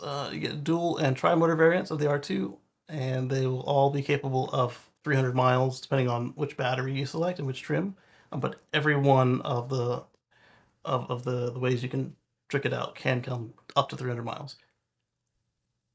But they won't all do 300 miles. You can get some that get like 270, 250, or whatever. But you will be able to get up to 300 miles depending on how you spec it. They have new batteries, 4690s, 4695s, sorry, and so it's going to be 15 millimeters taller than the 4680s. It's an interesting choice. It's going to be a cylindrical battery inside a new structural battery pack, so the R2 is structural as well. And it's confirmed that the R2 will feature the NAX port, which we showed you previously on the wrong side of the car. And there it is. The price is 45 grand. Downright approachable when you consider the median price of a vehicle in North America. And they were able to move up the delivery timeline by pausing the factory, which we talked about. Then they talked about the R3 and R3X, and for some reason the pictures are missing.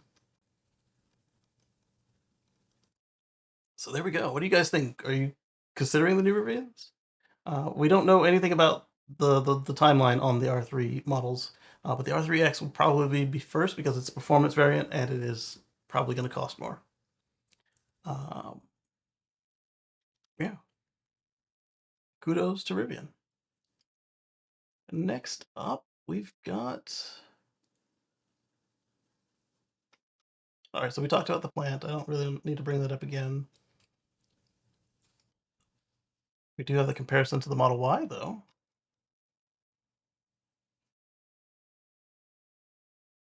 All right, so that same photo we saw before, but somebody put a Model Y to scale in there, and so it looks like the Model Y's got a slightly longer wheelbase, but they're almost identical in length and max height. But the Model Y's got that fastback CUV slope, whereas the R2 has the SUV style square back where you can load more up. So that's gonna be a matter of taste.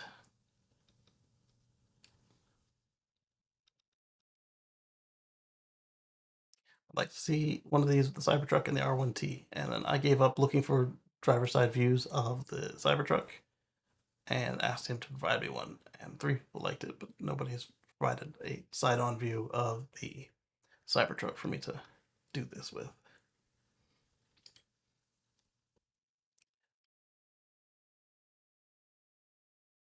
All right, and then Florida gonna do Florida stuff. Here we've got Florida is banning wind turbines. They don't have any yet, but they don't ever want to have any apparently. So Florida has no wind turbines, but it's gonna ban them anyway. Let's take a look and see what's going on here. Florida legislature is about to ban offshore wind turbines in state waters, which is just super weird because they're all designs that you can't see them from the beach.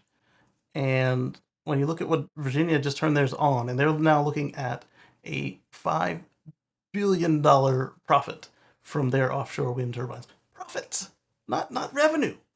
Profit of $5 billion from offshore wind turbines. Florida loves to shoot themselves in the foot. Just saying. Lee says, what are the major pros and cons for buying the Rivian compared to the Tesla besides charging? It's really down to preference at this point. The Rivian tends to skew more to the luxury side. I feel that the R2 and R3 will probably skew more to the premium side like the Teslas do, whereas there's just not a lot of like soft, leathery wood, all the extra stuff. I mean, it's as you saw in those photos, it was more minimal than the R1 series.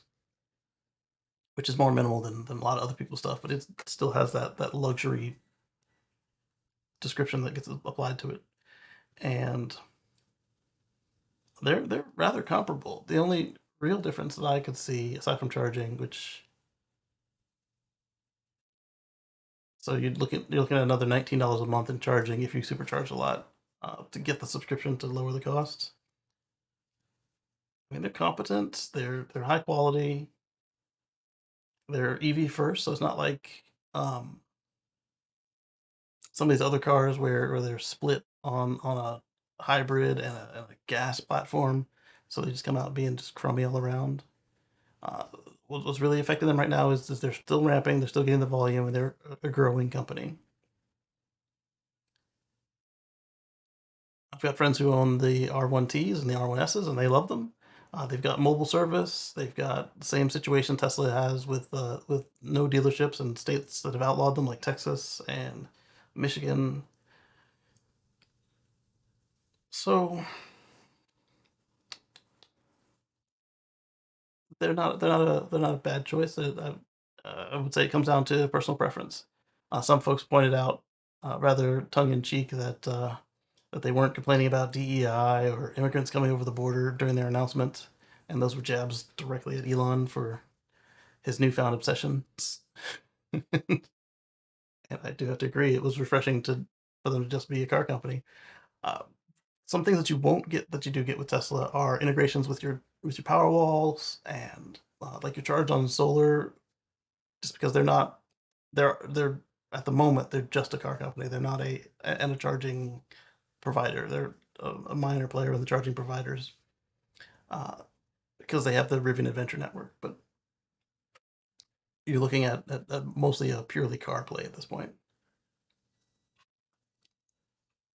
That could change later, but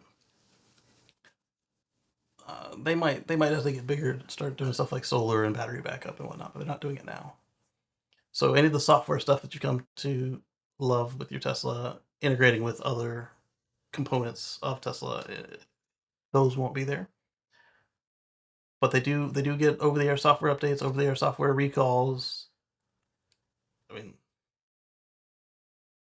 it's it's it's very similar experience as an owner, except at the moment they're stuck with the with the CCS one until their adapter comes out. But that's coming soon. So they're going to ban the turbines in state waters. As I said, Virginia is about to make money off of theirs, and excluding hurricanes, of course, Florida doesn't have sufficient wind power either onshore or offshore that say states in the U.S. Northwest or Texas have to sustain wind power. That's why Florida has no wind farms either onshore or offshore currently. The state is a solar power leader, and they are fighting that tooth and nail, even worse than California is doing. You would think that a state like California would welcome solar with open arms, and they used to, but now they only want to do it if you have a battery, kind of like a distributed power wall, like the VPP program. Florida state legislator wants to ensure that non-existent offshore wind power stays non-existent. It's about to pass HB 1645, which will ban wind turbines in these waters. First, something that made me giggle. The bill defines a wind turbine as a tower, rotor, and blades capable of producing more than 10 kilowatts of electrical power. So they could do a bunch of 9.9 kilowatts. So if you're planning on powering up your next 10 microwaves with this wind turbine in Florida, Floridians can forget it. Yeah. The bill then prohibits turbines within 1 mile of Florida coastline or intercoastal waterways, which will ban them in all state waters. Yeah, because after that it goes to U.S. waters. Extending the 3 nautical miles from shore to the Atlantic Ocean and 9 nautical miles on the Gulf of Mexico, which might make a smidge of sense if somebody wanted to develop wind farms there, but they don't because there's not enough wind. Maine also banned wind farms in its state waters in 2021 to preserve state waters for recreation and fishing. But unlike Florida, Maine is windy near shore, and it also has effective or is actively working to develop floating wind farms in federal waters in the Gulf of Maine to harness that clean power. But Maine didn't ban transmission cables through state waters, which the Florida bill also bans. So even if you got around it by going to federal waters, you couldn't do it anyway. What's the point of the ban? The Tampa Bay Times says the House Speaker Paul Renner, our Palm Coast, says, I think that similar to offshore drilling, Floridians don't want to sit on the beach and look at oil.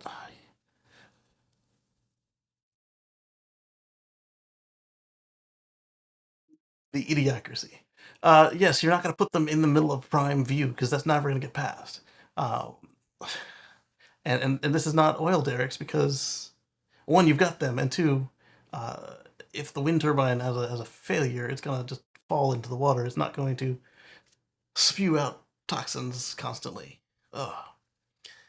We don't want to sit on the beach and look at big windmills. And it doesn't preclude them from doing it elsewhere in the state if possible, but I think that's a fair place to land. Lee says, I still prefer the pickup. Yeah, the R1T is nice. It's just, now it's not the only pickup for sale. I just like some of the others better. That's what it all comes down to. Man from Florida.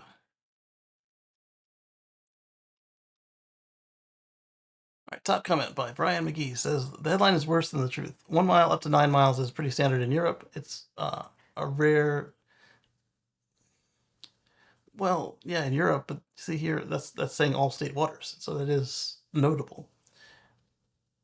It's rare that a European government will let an offshore wind farm be built closer than 10 kilometers or 6 miles, and most are at least 20 kilometers offshore. Also, from a wind point of view, it's not as strong 1 mile out, but it doesn't make sense to put them there. Really is a non-story. Yeah, the story says it's a non-story when you point out that that they don't have the wind to make it worth the effort. Roll out those unregulated natural gas pipelines, Tallahassee Republican supermajority, and feel proud that you saved the beach view from those hypothetical wind turbines in state waters that were never going to happen. Where is the bill?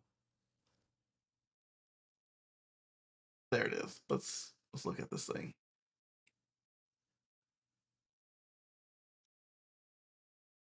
Oh, jeez. One of these long ones. Let's get an AI summary on it, just because we can.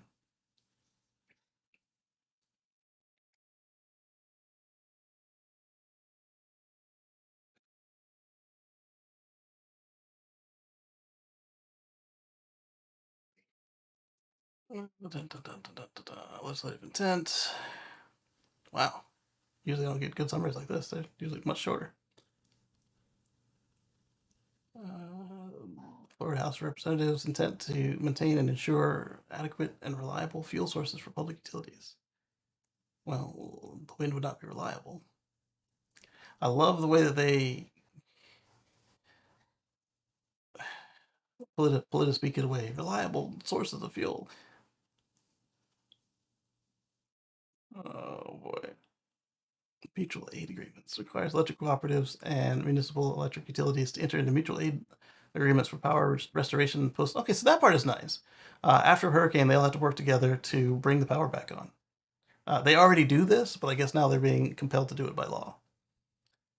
So that explains all the extra nanospeak. So the wind turbines is not the major part of this. Tell me about the wind turbines.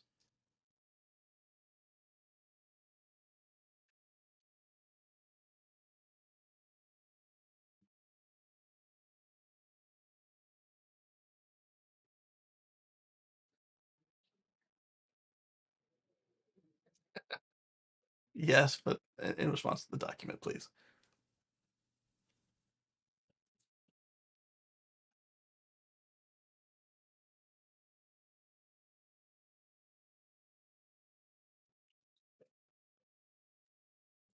It's funny how like I'll ask it something basic and it'll start searching the web instead of the document, or I do want it to search the web cross comparison and it'll only search the document. Summary based on provided text, prohibited activities, construction or expansion of wind energy facilities within certain areas of Florida.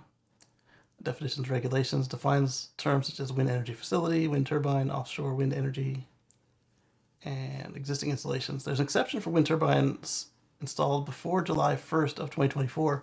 So if you want to get one done, if you needed to for some reason, and it made sense profitably, get it in before July 1st. Hi, baby. You got rice? Is that good rice? Yeah. She loves rice. Yum. No. Mm. The act is set to take effect on July 1st, 2024. Oh, that's why. Huh?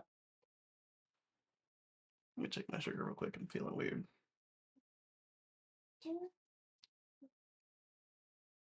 Oh, wow. 97 and dropping. Dropping rapidly.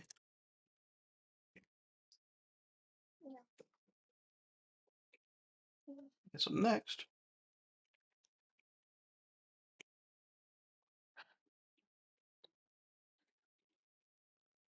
Thank you.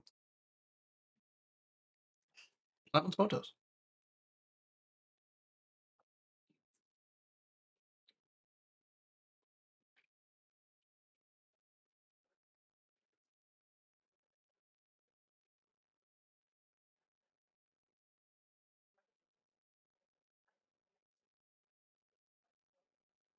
So Daimler rolls out its EV dealer certification program. I guess it's easier for them to do on heavy trucks than with their car dealerships. I guess they don't have as much of a strong lobby.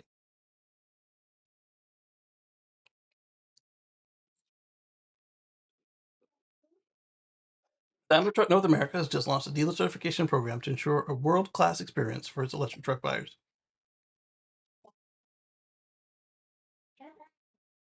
Dinosaur Day.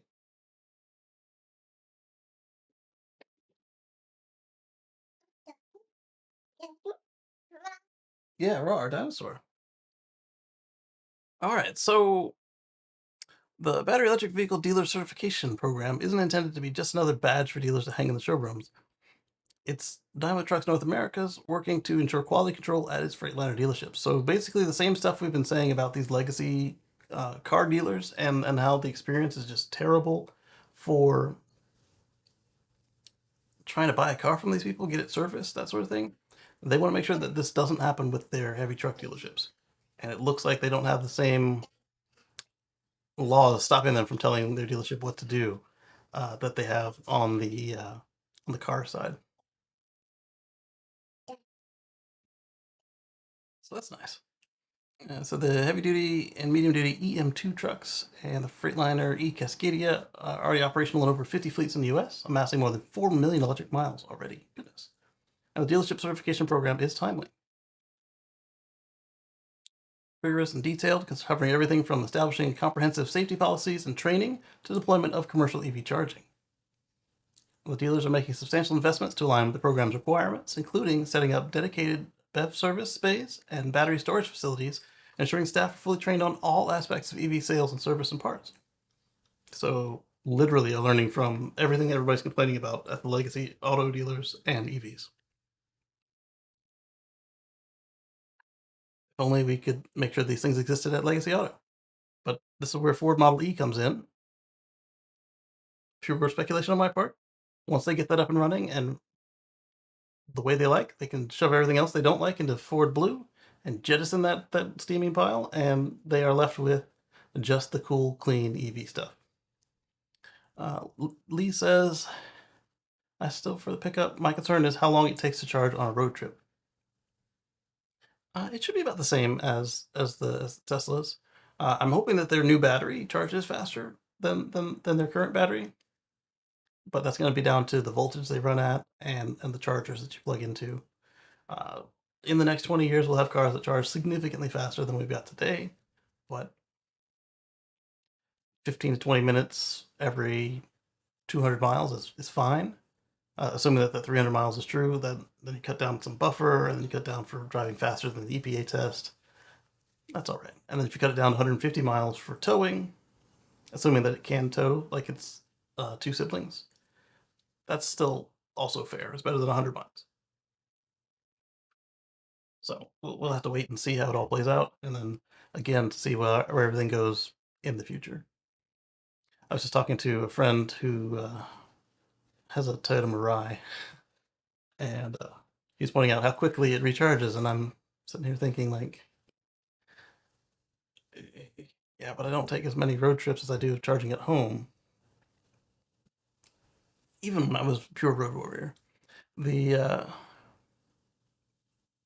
for it to be worth, because what's happening with him is he's about to run out of his free fuel from Toyota, and so he was considering whether he needs to go back to a Prius. And I didn't even bother bringing up an EV because he's all Toyota, and the BZ4X is not gonna give him what he's used to from his Toyotas, the high end Priuses, and the Mirai he got was from a year where they didn't have options. They were just, this was the car. It had everything on it. Um, so the BZ4X would be a massive step down for him in terms of the features that he's used to. And then if he tries to travel in the cold, he'll have to charge way slower, as we saw with our report on that Canadian guy who took like an hour and a half to get a basic charge because it was below freezing. Which thankfully doesn't affect most other EVs. They charge just fine in the cold, assuming that you precondition the battery before you get there. I don't know what Toyota was thinking with that aspect of it, but so part of that was, again, like the free charging is about to run out. So he's looking at he said if it was like $15 a kilogram, then he could justify it. But at, $165 a fill is what he said. I guess that's what the meter says before he sticks in his Toyota fuel card. $165 a tank at 300 miles a tank is no, just no. So as much as he's gung ho hydrogen, I think his tune will change once he's on the hook for that fuel bill, and I think the same for anybody else who looks into it further. That's not into the industry or the car industry. They'll realize that hydrogen for personal cars is it's just not, it's not a thing. We'll need a breakthrough in the creation of free hydrogen and a breakthrough in the storage and maintenance of the devices for that to be a thing. It's it's not going to work for personal cars, and it'll probably barely work for commercial, excluding perhaps aviation. But again, with aviation, we're getting so much better with the lithium batteries that by the time the appropriate hydrogen tech is ready, they'll probably have been proper EV batteries ready before that. Oh, reload. No.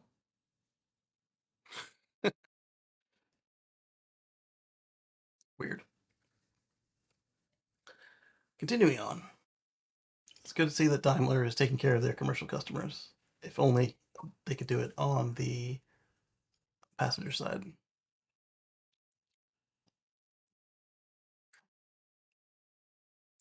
Honda Prologue officially qualifies for the $7,500 tax credits. That's all I got to say on that. Continuing on.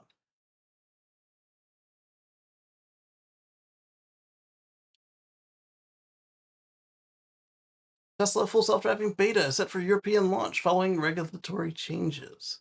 Even before that happens, though, we're going to see a return of features that have been nerfed in cars that already had FSD and autopilot, auto steer.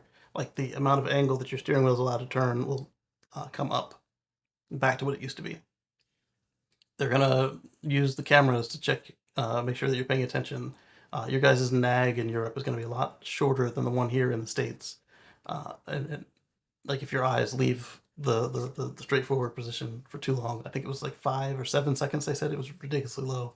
Uh, simply because I say that simply because of the way that the Tesla counts your eyes looking forward. Like you could be looking at your mirror, your two mirrors. Like the way I was really taught, check your mirrors, then check the front, check your mirrors, and then keep going forward, check your mirrors. And and so checking the mirrors the way I was taught would get you a strike in Europe on the FSD beta. But it's coming back. It's not to say you can't check your mirrors, you just can't check them the way I was taught. Because you wouldn't have enough eyes forward at a time. Uh, because the way I check each mirror before I go back to the room. I don't just. Anyway. So it's either nap time or she just wet herself. Just exasperated. Oh, nose. Oh, boy. Continuing on. The Biden administration requests feedback on EV charging standards.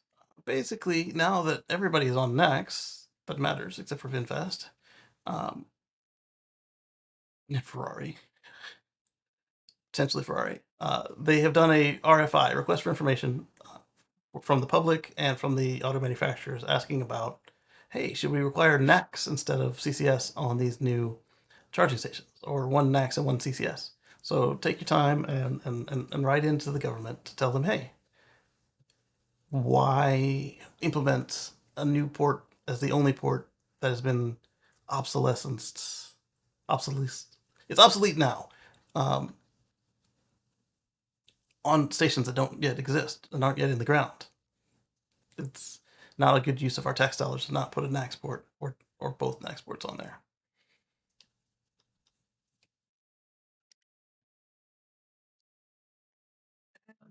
This one, they're talking about the Nissan Leaf in Europe. The 2G modem is going away. Or not, the modem is still going to be there, but the network connection is gone. We had this here in the States. The 2G connection went away, and Nissan offered a combo depending on conditions, whether they give you a free upgrade or you had to pay for the upgrade. Excuse me, to 3G. And Tesla had this as well. They had I don't know if they ever had 2G, but we had a 3G upgrade that you had to worry about from 3G to 4G.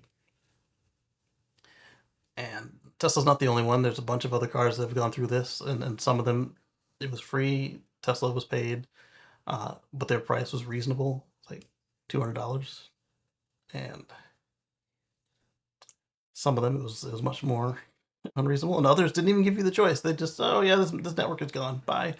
Uh, but when you're charging like a monthly fee, there's a little more leeway to justify having to help out with these upgrades, to either do them for free or to make sure that they don't get out of line on pricing. And I read the article a while ago, so I don't remember if they gave you the option of the upgrade in Europe, and if that was the problem, or if the problem was just the networks are going away. But it wasn't just specifically about the Nissan why I put this in here. It was to discuss that these cars as a service, it's a new thing. It's something that didn't used to exist. Like if you bought yourself a 1980 Ford Crown Vic, it was always the same, except for when stuff broke and they didn't make stuff anymore in the 2000s, or in between tune-ups as it got more and more dirty until the next tune-up. But it always had all the same features. And I say that, but at the same time, when you look at like the radio, that was already something going on. We had kind of a push away from the AM and FM stations and away from AM onto FM. And so, like, if you wanted a CD player, you had to either get an aftermarket situation or had to buy the one that had it. I guess depending on what 1980s we're talking about here. uh, but it's not the way that the legacies are set up for cars that don't really change after you buy them, except for optional accessories. And it doesn't work that way anymore. So like you've got like Rivian, Polestar, and Tesla that are set up for these constant changes. You get these updates all the time. Not saying that with the Ford you don't get them as well, but they're still hampered by the dealer network because there's only so much that Ford's allowed to do with their dealer agreements to their new cars. So it was a discussion worth having about what when your $1,000 iPhone has a radio expire, you just get another one. When your $50,000 SUV has a radio expire, you kind of want to be able to put $200 in to get the new radio.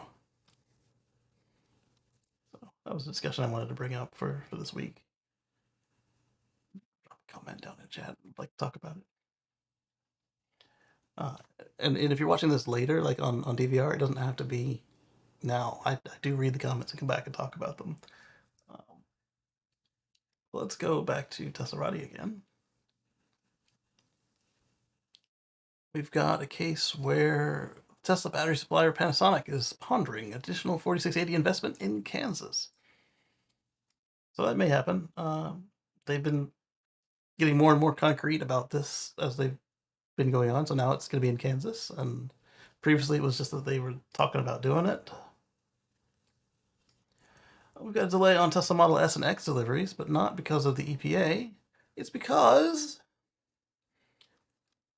they're getting upgrades. They're going to get the front bumper camera. They're going to get the LED lighting, and they're going to get um, things. Front bumper camera, LED lighting,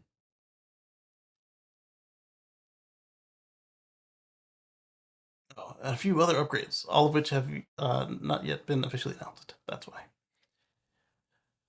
And that's coming from Tesla Scopes reporting from people who are telling them that their car is pushed back from March to April to June. They were originally told 3 weeks. Yeah, but I'd much rather them push my delivery back and give me the new stuff than deliver my car and then have something I thought was cool and it not be on there. And even better is they usually keep the price the same. So even if the new people would pay more, I'm still paying the price from when I ordered before the thing had what I wanted on it.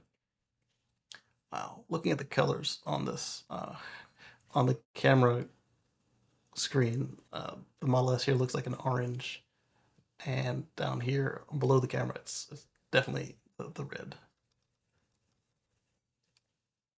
So that was all for that one.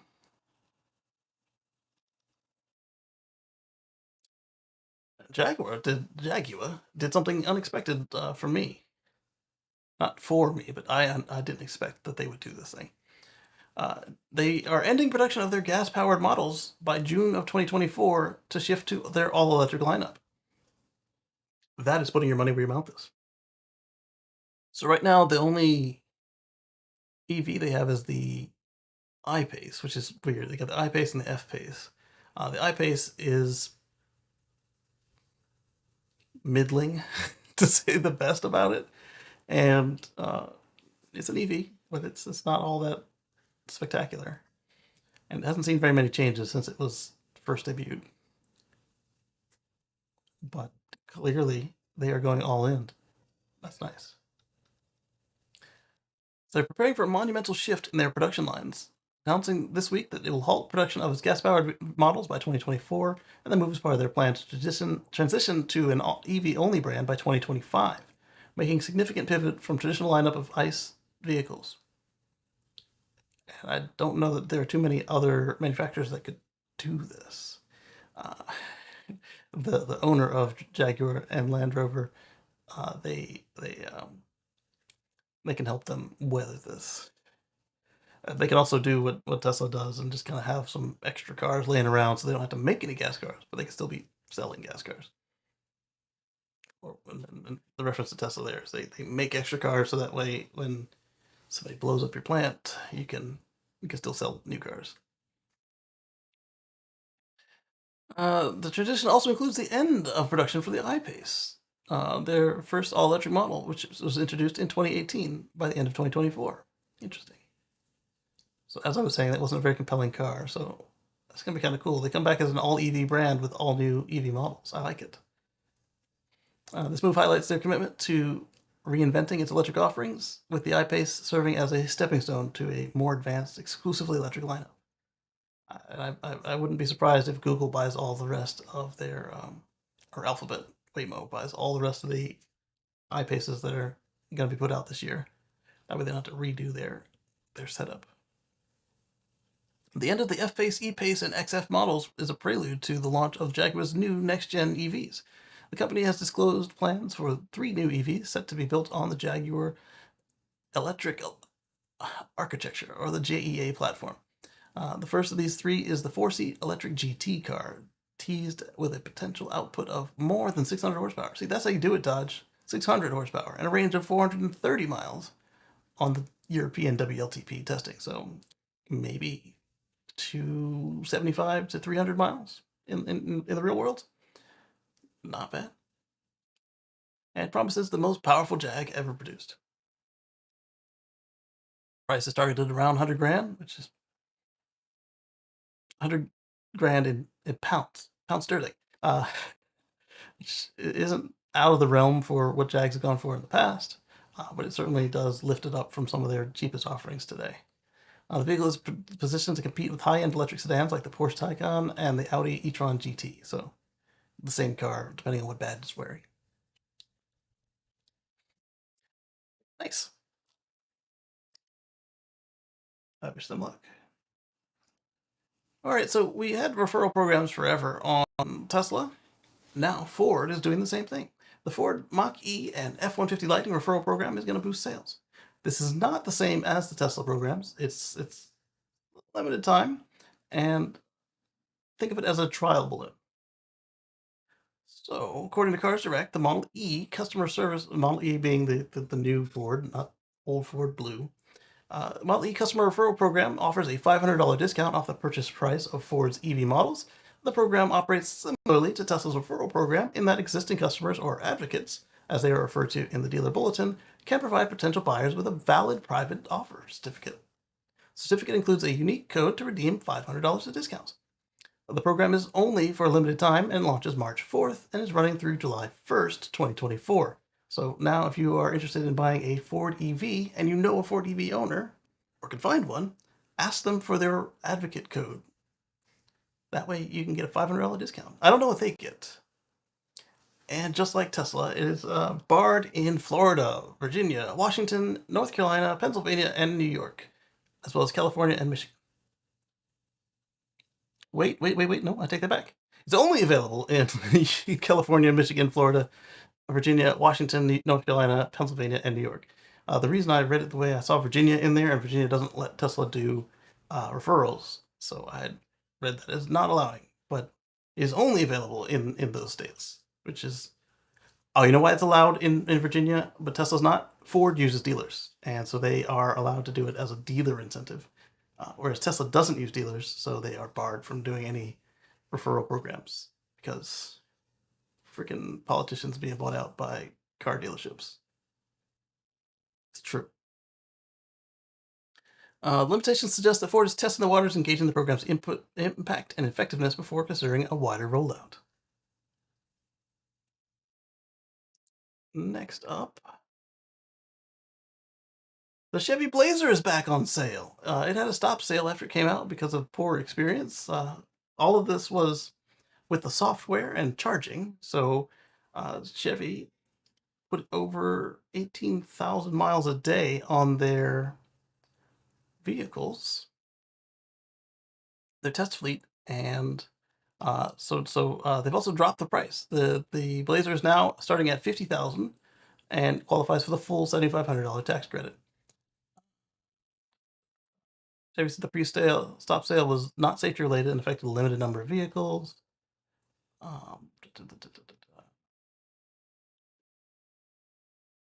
Where Chevy explained what they did to fix it?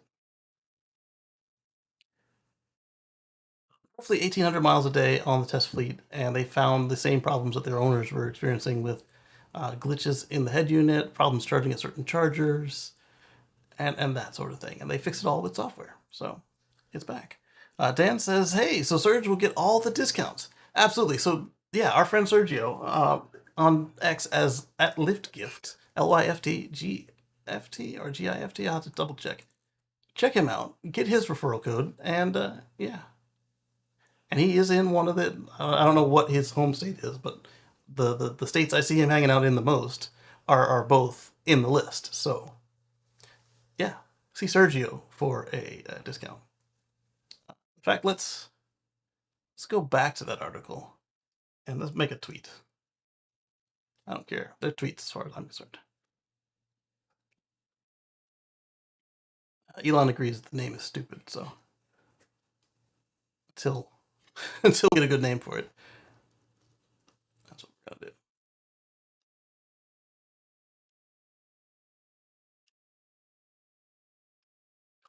Let's go to x.com. Oh, I've got sushi. That's hers. I don't need it. Thank you.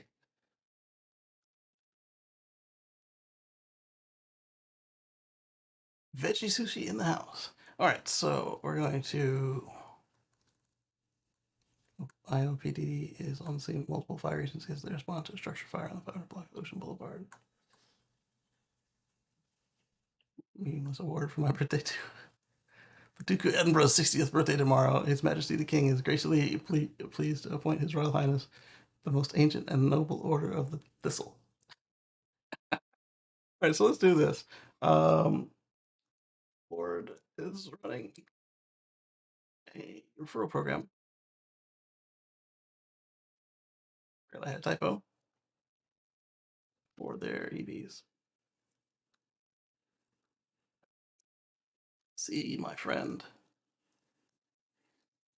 at LYFT GYFT for your code $500 off your Mach-E or Lightning.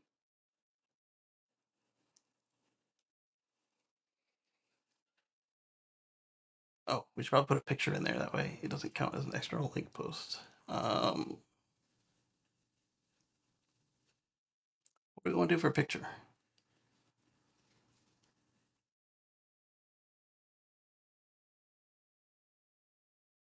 Let's do this. Let's just take a Ford sales picture.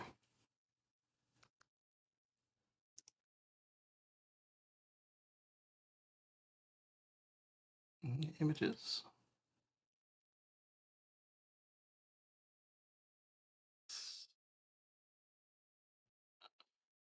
Free to share and use commercially.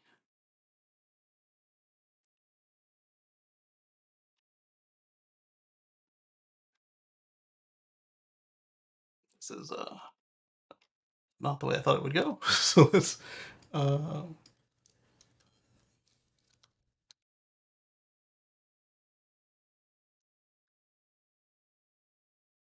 there's a lightning. There's a Mach-E rather.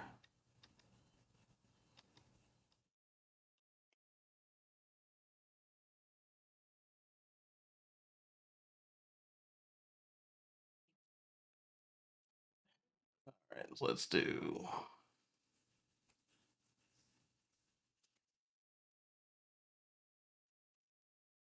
Let's do this one.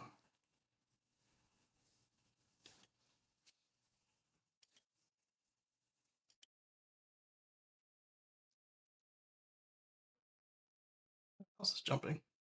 And oops. I guess I just had to do Control V or Command V. I'm on a Mac. And what is this? This is. I don't want drag and drop media. I want to add a description.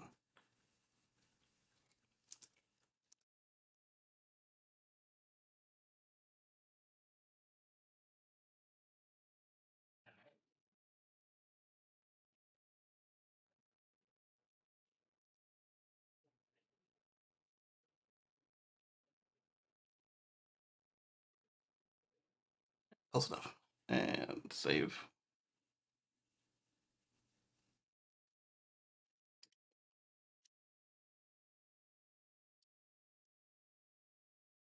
Tesla. Whoops. Gotta tag them too.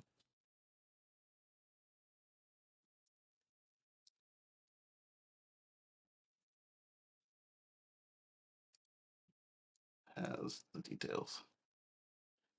Here.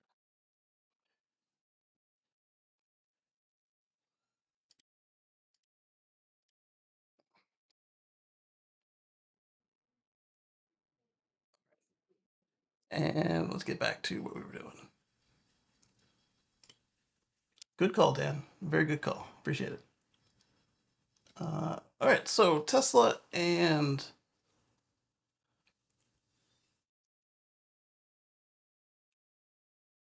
Polestar have left the Australian auto lobby over demonstrably false claims. The Polestar article just said that they were joining them. The Tesla article says what the complaints are. The lobby group has what did they say? They claim that the government CO2 scheme would substantially increase the prices for most cars. Tesla argues these claims mislead customers and inaccurately represent the potential impact of the NEVIs, which aims to reduce vehicle emissions through stricter efficiency standards. According to Tesla, the narrative suggests that implementing the NEVIs would force car prices to surge by thousands of dollars. In a 7-page letter, which you can read at the bottom of this article, Tesla says that this is not only misleading, but also harms customer perceptions and market dynamics. The company points out that while the FCAI projects a dynamic price hike for gas-powered vehicles, it falsely claims that Tesla's electric vehicles would see significant price reductions as much as a quarter, which the automaker says can lead to consumers not purchasing a Tesla with the belief that they'll be dropping price substantially in the near future. Not only that, but that these customers will purchase a gas-guzzling car in anticipation of soaring resale values. Yeah, so it's important to fight misinformation, and I'm glad to see that Tesla and Polestar are doing this. Quote, if customers believe the FCAI's false claims that electric vehicles are about to reduce in price by as much as 25% next year, many will conclude that they should avoid purchasing one now. Such impending price changes would also have immediate commercial implications for the current EV owners, including fleet operators for whom residual values are very material. Similarly, if customers believe that the FCAI truly speaks for car companies when they claim that more polluting vehicles will increase by as much as $13,000 next year, they may rush to purchase the most inefficient vehicles in anticipation of soaring resale values. That's Tesla in the letter. In response to these allegations, Tesla has called upon the Australian Competition and Consumer Commission to investigate the claims, and additionally, Tesla has announced its intention to withdraw from the FCAI after the 2023 to 2024 financial year, marking a clear stance against what it perceives as fear-mongering and misinformation. And we're not going to read the piece, but some of the figures they grabbed and pointed out are just like ridiculous. They're suggesting that we're going to see huge price increases on these gas cars and gigantic drops in the EV, like a Model Y for $15,000 less. That's, yes, it happens, but Tesla's not saying that they're going to be doing it. It's kind of, and the Model 3 right there for also $15,000 less, just kind of guarantee that they're going to be doing this. It's kind of shady. I mean, look at these ads that you get in the paper. And so the objections of Polestar and Tesla here are that their dues are using their dues to smear them, which is a crap move. So here they're saying your Land Cruiser is going to go up 13 grand and your Model Y is going to drop 15 grand, which is not accurate. So let's go ahead and talk about Polestar now.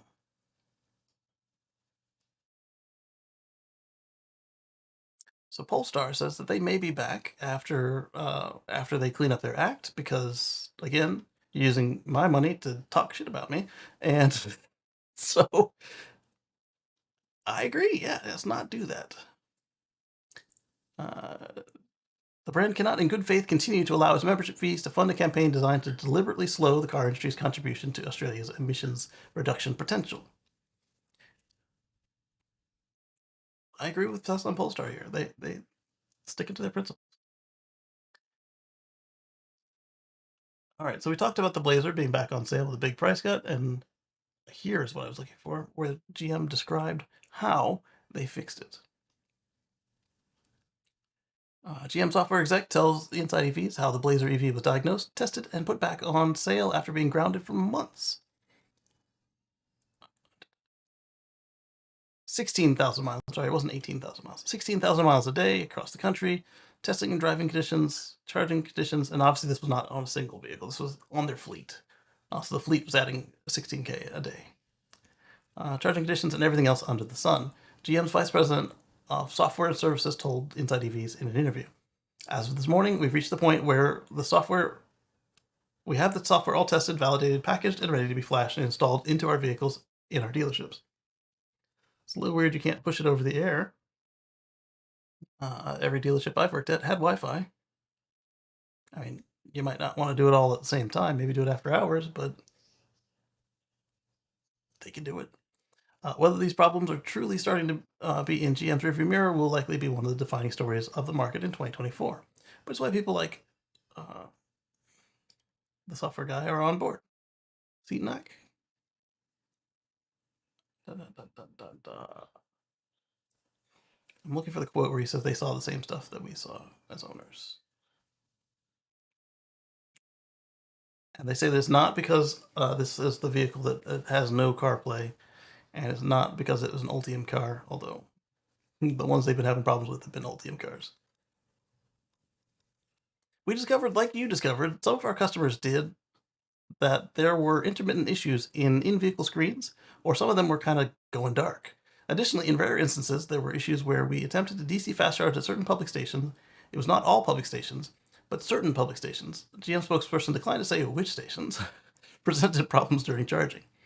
He stressed that while the prevalence of these issues was very rare but very disruptive, he said that the automaker decided to do the right thing by issuing a stop sale until they were confident a fix was in place. That meant that driving 40 Blazer EVs across the country up to 400 miles per day each, as well as a more virtualized testing with software validation. There we go. That's how they did it. Timothy says, greetings. Yes, good to see you. And let's look at this one. This one's coming from Sawyer. And he says that Tesla says that the Tesla Model Y was Germany's best-selling SUV in February 2024, despite the firebombing. Take that, Germany. Let's see. If this is Inside EVs, we'll get a chart, hopefully. It's Teslarati, so we might not get it. I love that color. It's a German exclusive color. Not like German country, but the German plant is exclusively producing that color. That's beautiful. I mean, I would get it on the Model Y, but it is still beautiful. I can see that on Model S. Cheers! The Model Y is continuing its quiet conquest of EVs, SUV, and battery electric sector in February 24 alone. So let's look at, there's a Model Y. Number one, February 2024 was 5,408. And the share within the group was 8.7%. Wow. So 8.7% of all of the German EVs were Model Ys. And that's a change of negative 16.1% from last year. And the first quarter for Tesla is usually just all tumultuous. So it being down almost 20% is not anything to be worried about. They'll make it up after they start back this week from their closure from the firebombing. All right, so SUV, sports car. I didn't look at this chart before. So this number one segment in February 2024. Number one in February. I guess so. Of SUVs, it was the Model Y. And then those are their numbers. Congratulations to Tesla. For BEVs, it's also Model Y. There we go. So with that, I want to thank all of you guys for your time today. I want to thank our channel members for your monetary contributions every month.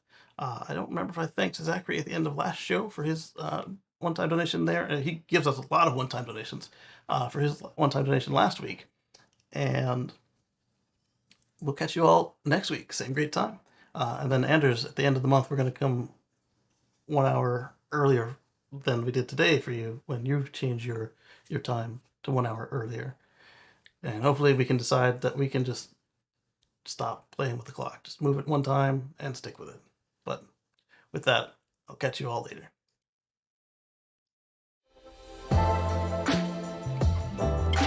On the flip side.